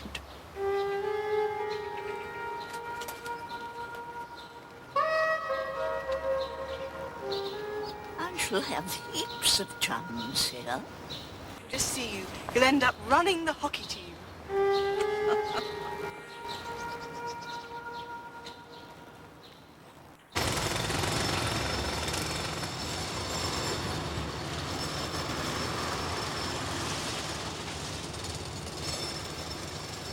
So that's number 27, is it?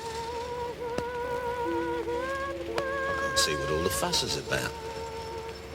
Who'd want to live in a place like that?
And now it's time for the man who takes a highly individualistic look at life. Alexei Sale's Stuff.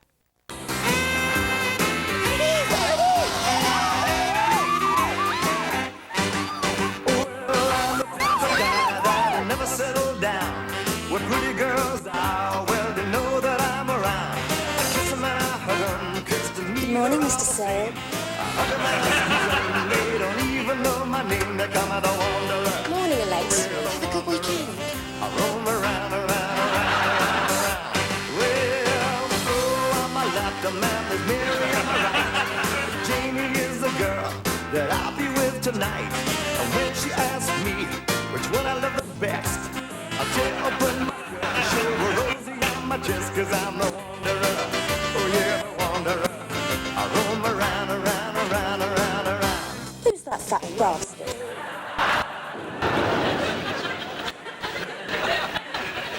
Hello. This week I want to have a look at the way childhood influences the formation of our personality. I had a terrible childhood myself. My father worked down the mines, which wasn't easy when you're a hat manufacturer. Life was very difficult for me because, you see, both my parents were members of the Communist Party. Me mum had never let me join the Scouts or the Boys' Brigade because they are neo-imperialist fascist cadre groups. I could have joined the Woodcraft folk, paramilitary wing of the Co-op. Well, I didn't fancy that, quite honestly, so in the end I joined the Soviet Red Army, age of 7½. I was in the Merseyside branch of the 9th Gorky Rifles. We apologise for the absence of Alexei Sale in this week's edition of Alexei Sale's Stuff. We're attempting to right the problem, but in the meantime, the programme will continue in Leslie Crowther only. But I remember the bestest thing about my childhood was the Saturday afternoon drives to Stalingrad. We'd all pile into the old converted Panzer hatchback, have a paddle in the Black Sea, cream tea on the Odessa steps, and still be home to listen to our favourite show on the radio. How old is your grandfather, Mrs. Stetson? He's 73, and he's very infirm, and up to now we've received the £4.50 bedridden allowance. But now I've had a letter from the Social Security to say this may be withdrawn, as he sometimes gets up to go to the toilet. Yes, well, it will depend on how many times his feet actually touch the ground. Can he hop at all? I'm sorry? Well, if he can hop to the lavvy, he may qualify for a reduced benefit of £3.86 a week. Well, he can just about hobble around if he holds on to the poodle. Well, he won't get any benefit there. You'd be better off nailing one of his feet to the floor, which would entitle him to £1.29 partial immobility allowance. I see. How are his waterworks, Mrs. Stetson? Well, I mean, they're a bit dicky, actually. Right. Have you tried claiming the £3.47 incontinence relief? Well, I mean, we're loath to do that, as we've been told it might cut off his fire risk payment. That is a problem, isn't it, for the old folk? Yes, I'm afraid people with leaky bladders are, by law, deemed to have their own emergency sprinkler system. So, it's swings and roundabouts, really. Have you and your family taken a government means test at all? Yes, but we failed on the trigonometry. Yes, a lot of people find helical calculus a tricky one. What about medical insurance? Have you got any? Oh, no. Oh, dear. I have. Oh, good. Well, you should be fine then. Will I? Yeah, I mean, you'll receive first-class treatment. No problems at all. Oh, lovely. That is nice to hear. Thank you very much indeed. No, not at all. Thanks for calling. Right, thank you. And who's our next government minister who wants to annoy Mrs. Stetson? Well, we're pleased to say we've sorted out those gremlins earlier on, and we're now able to return you to Alexei Sale. Politics. I'm very much involved in politics. Quite left-wing. I'm something of an anarchist. There, told you so. I haven't got much faith in the Labour Party. I haven't got much faith in Neil Kinnock. I mean, if I wanted a bald Harold Wilson, I would have asked for one. George Bush, he's a bit worrying, isn't he, really, eh? I mean, you know, Francis Bacon said, knowledge is power. Well, if knowledge is power, George Bush is a 2-watt light bulb. I mean, a man so stupid he has to sit face down in an armchair because he hasn't mastered reverse yet. One of the weird things about the left is their obsession with slogans, writing slogans on walls, you know, slogans like jobs, not bombs, as if Mrs. Thatcher's going to be walking up Wigan High Street. Oh, jobs, not bombs. Oh, okay. I mean, to start, you wouldn't have a clue where Wigan was. Mrs. Thatcher has special compasses made with the north taken off. You know, I do a lot of left-wing benefits, and one of the weird things about left-wing audiences is that you tell a joke, there's a 5-second delay in which the joke is politically vetted, and then they laugh. Like you say, Stalin was a bit of a loony, wasn't he? They go, Stalin was a bit of a loony. Yes, I've got definite disagreements with Stalin of the collectivization of the kulaks, yes. And they're really worried, you know, in case you say anything suspect, you know, like you say something like, these two women go into a shop, right? They go, oh my God, he's mentioned women. Oh my God, he's mentioned women. He's going to say they're lesbians in a minute. We're going to be laughing at lesbians. Oh no. He's going to say they're black and we're going to be laughing at black lesbians. Oh my God, no. I mean, honestly, that is not my style. Anyway, these two black lesbians go into a shop.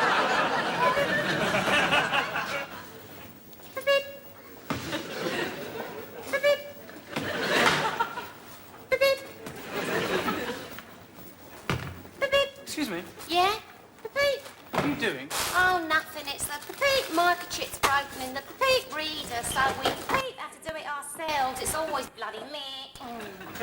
Me. Oh, sorry about this. Me. Beep, beep. Oh. Right, there you are then, sir. How much is that? No idea. The microchip's gone.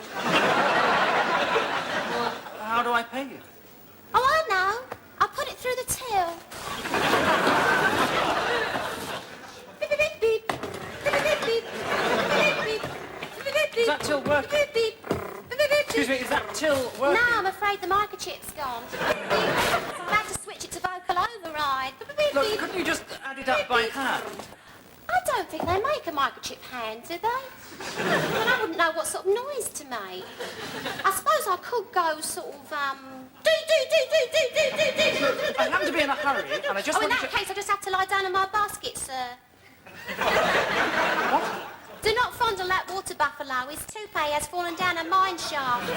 This mackerel has contracted rabies, and his mother was Leslie Crowbar. Fur yips, give no... Oh, terribly sorry about that, sir, but microchip's gone, I'm afraid, and we can't do anything about it because the manufacturers... Manufacturers simply don't pick up the phone when we speak to... Look, for God's sake, will somebody please turn that bloody car alarm off?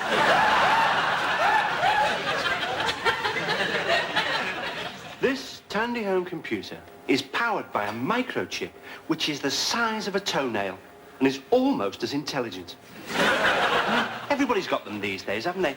Oh, yeah, we've just bought a third-generation gooseberry 442B with integrated ceramic sunflower poke and 5 million snots of memory. I mean, we only use it to address envelopes and defrost the occasional pizza. But it's a real investment in technology. Oh, by the way, do you know the Trish and I have split up? Yes, we found our disk drives weren't compatible. You go down any high street and you see millions of people spending vast amounts of money on small black plastic boxes that can think like Bernard Breslau and talk like Sparky's Magic Piano. Even Jeffrey Archer's got a word processor, but I don't know. Does it really need him?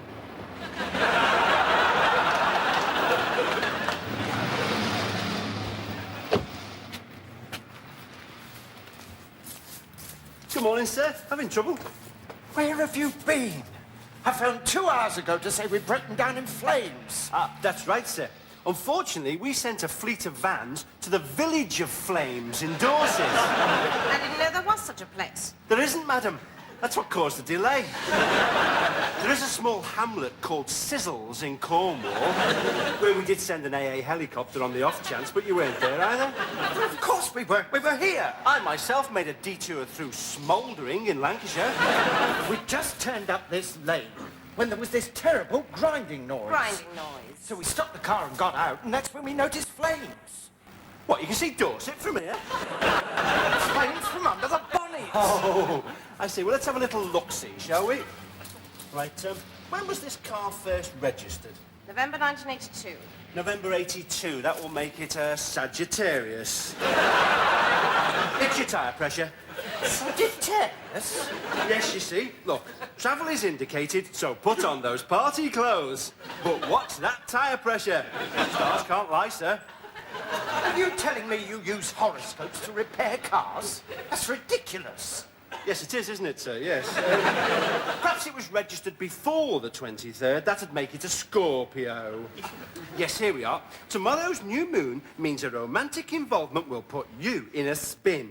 And your brake fluid will leak at the master cylinder, causing excessive travel on the pedal. I don't believe this. Tomorrow, your social circle will widen, making you the envy of all. And your small end valve cylinder will develop a persistent rattling noise. This man is driving me close to insanity. Is that insanity in Hampshire, sir, or Kent?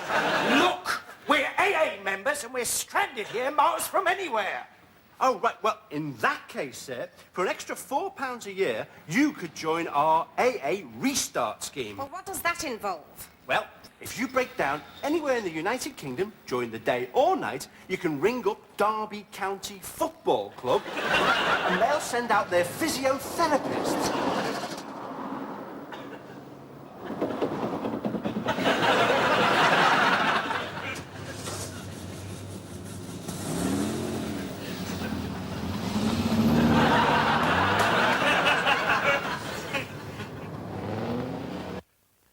We apologise to viewers in some areas of the country who may still be experiencing interference from Leslie Crowther on their screens.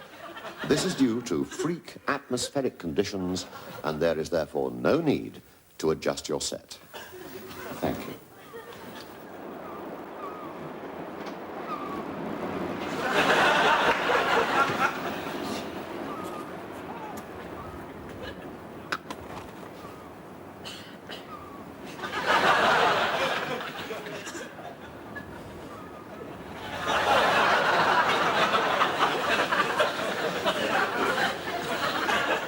You know, holidays are a relatively new idea, aren't they?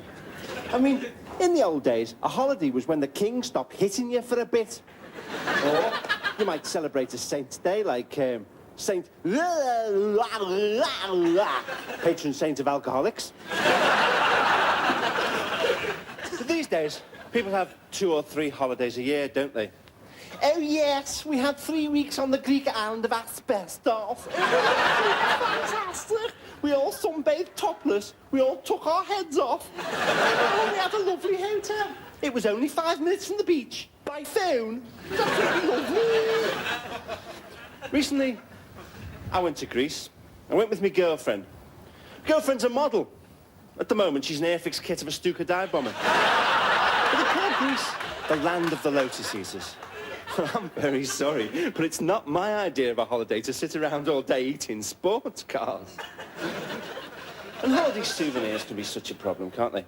I mean, the things people bring you back. Like when somebody brings you back a diamond that's been prized out of the eye of an evil god, and it's got a terrible case on it, and you end up getting murdered by evil, thuggy fanatics. It happens all the time.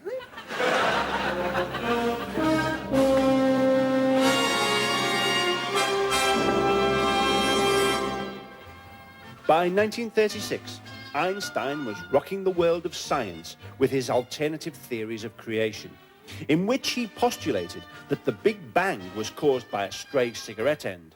I have already proved that nothing can travel faster than the speed of light. The corollary of this must be that nothing can travel slower than second-class mail. When time comes to a standstill. Then, a year later, as the storm clouds gathered over Europe, Einstein was forced to flee the country. What happened to Einstein in those early war years has until now remained shrouded in mystery. But we can now reveal that between 1937 and 1940, Albert Einstein, the father of modern physics, was living in London, England, writing scripts for George Formby films. He was put together with veteran gag writers Squib Hovercraft and Buster Gingold to work on Formby's character development and motivation. But the result of their collaboration, a gawky simpleton with big teeth who inadvertently stumbles on a new theory of particle wave duality, was never a comfortable blend. Come on, George. Give us a song. Oh, all right then. In 1666, an apple fell on Newton's head as he was sitting out upon the lawn. When he woke from his skip, it gave him the pip, and thus the law of gravity was born. He said, "This law, it's true, I'm telling you, and applies to pairs of bodies everywhere. Their attraction you can state, proportional to their weights, in accordance with the little rule of inverse square." But now we know that the celestial equations were really on occasions pretty daft. Hey! I, if pressed, would never have guessed when an object moves it's heavier than when it's at rest. The laws of perihelion motion have changed. Our cosmic notions now can't be compared. One night in my observatory we'd reached an impasse. "Now tell me what's the matter," said the lovely young lass. I said, "It's latent energy condensed into mass. Because it's E equals mc squared, it never varies. Yes, it's E equals mc squared, not on your Nelly. No, it's E equals mc squared." Turned out nice again, didn't it? Fired from his job at British Gaumont, for 6 months in 1939, Einstein became, briefly, the 8th member of the Crazy Gang. The following year, with Hitler triumphant and no end to the war in sight, Churchill and Roosevelt, on their way back from the War Office, happened to drop into the Roxy Theatre Tooting, where a new, unknown act was topping the bill.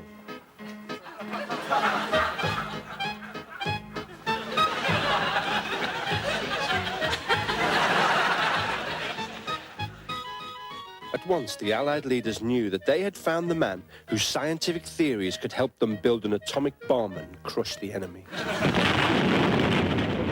Turned out nice again, didn't it?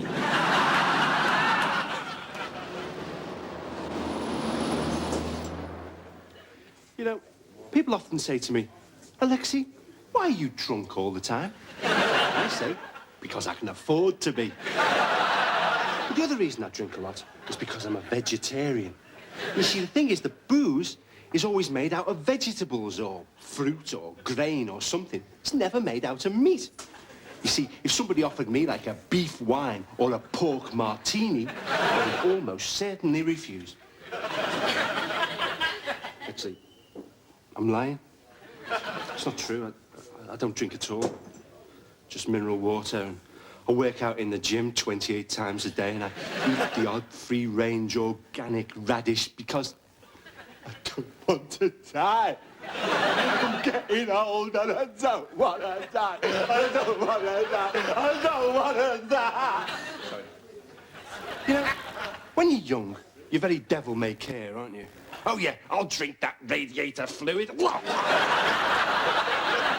When I was young, I was very heavily into drug abuse. I used to run into booths and shout insults at bottles of paracetamol. The Victorians put a lot of faith into weird pills and potions. And we do the same with alternative medicine. For example, for 5 years, I visited a homeopathic hypno-osteopath that I found through the small ads pages in Classified Sadist magazine. Over those 5 years, she managed to transform a minor ache into a major deformity. I got really depressed and I made, finally, what they call a half-hearted suicide attempt. Tried to slash me wrists with a tomato. Eventually, it was time to seek real professional help.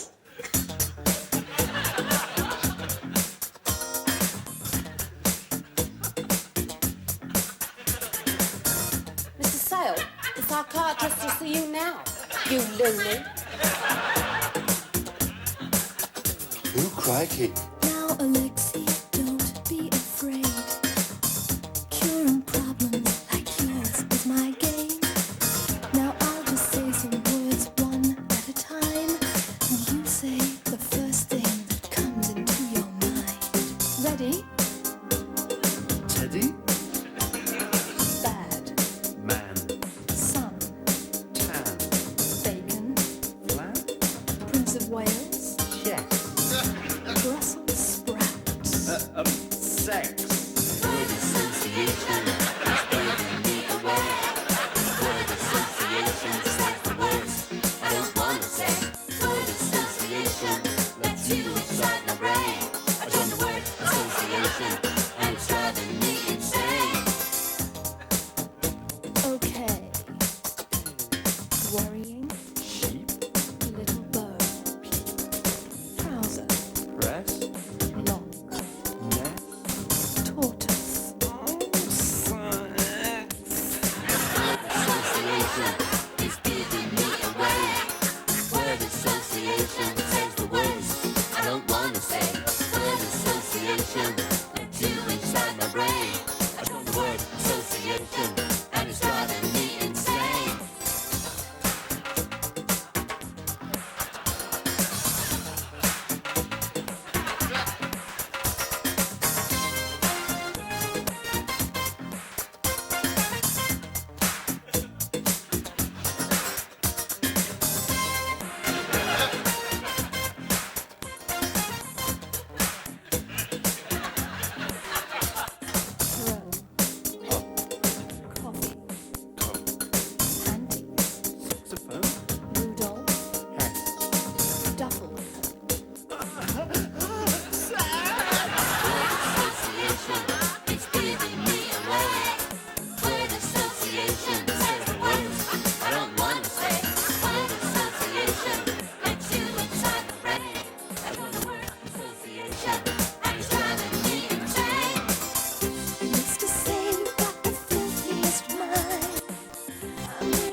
You know, there's been some very hateful lies about me recently in the press. I'd like to catch the bastard who's been going around saying I'm anorexic. It's a complete lie. I can read and write as good as anybody. Mind you, recently I have been suffering from morning sickness. Because every time I read about the royal family, I throw up. But, you know, there's a myth about the Queen. There's a myth about the Queen that whenever she speaks to anybody, they can never remember what she said. That's because the Queen actually speaks her mind. She's going up to people going, "Hello, You're a disgusting little working-class git, aren't you, eh? Goodness gracious, you're an abominable little person, aren't you? Yes. And they're all going, "Oh, God bless you, Your Majesty. Oh, thank you. Oh, blow your nose on the carpet, Your Majesty. Thank you, Your Majesty. God bless you, Your Majesty." Mind you, people do love the royals, don't they? But people would love me if I'd married Prince Charles. I absolutely love Princess Alexei in a lovely silk and fettuccine gown by Griffiths. Oh, I do love it. Princess Alexei, she's so regal and gracious when she drinks 6 pints of lager.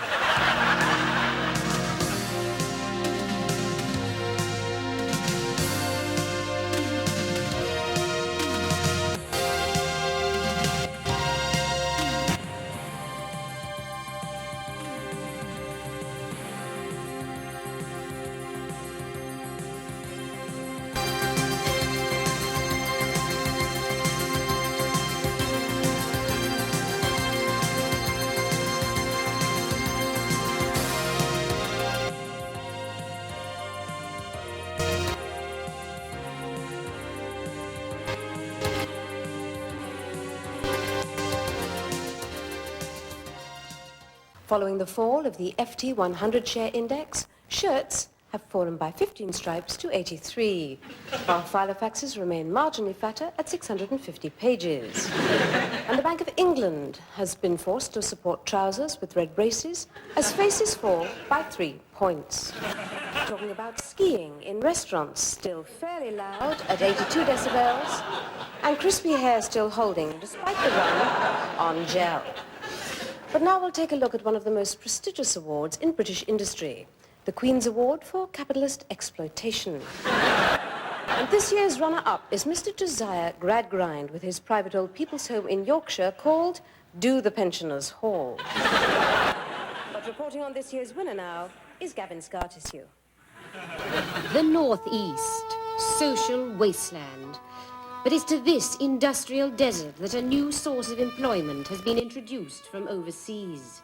For here on Tyneside is the first UK factory of the Mashahi Motor Company.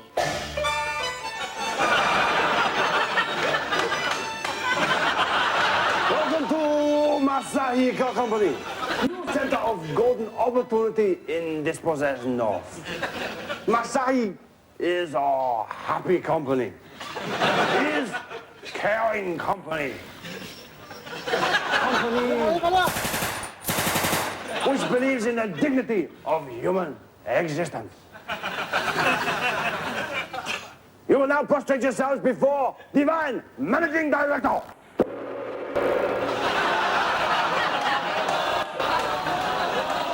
People say that the Japanese have introduced slavery conditions not seen in Britain for the last 200 years, and that our own industry has now been so decimated by overseas competition that we're now simply a third world status assembly plant for foreign goods. But what these people don't seem to realize is that we don't care. We couldn't give a monkey's, mister. I personally could not give a tinker's toilet panel. I'm sure I speak for the Prime Minister when I say that not one single man jack of us could give a tuppenny vomit gin. Couldn't give a fig or a Of course, it's the competitive engineering technology that really gives the Japanese the edge. The new Mashahi songbird, for example, is constructed not from heavy sheet metal, but by origami.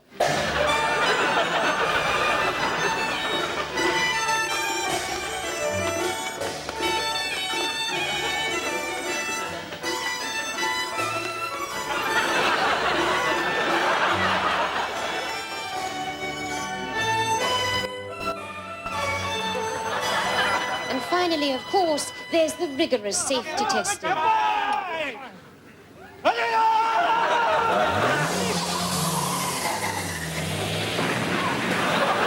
Capricorn, your car will be involved in a violent crash on a test drive skid pad. But don't despair, for this is a lucky time for lovers, and fat moped riders in red crash helmets will today run into someone new, glamorous and exciting.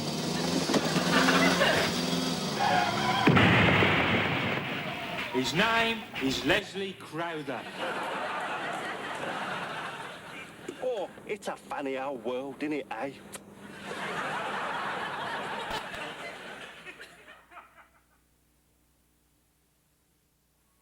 If you've just started subscribing to BBC Video World, you don't have to miss past issues. For only £15 a tape, including postage, packing and insurance, back numbers are available from the United Kingdom, the United States of America, Australia, and Hong Kong. While supplies last, contact your local office for further information.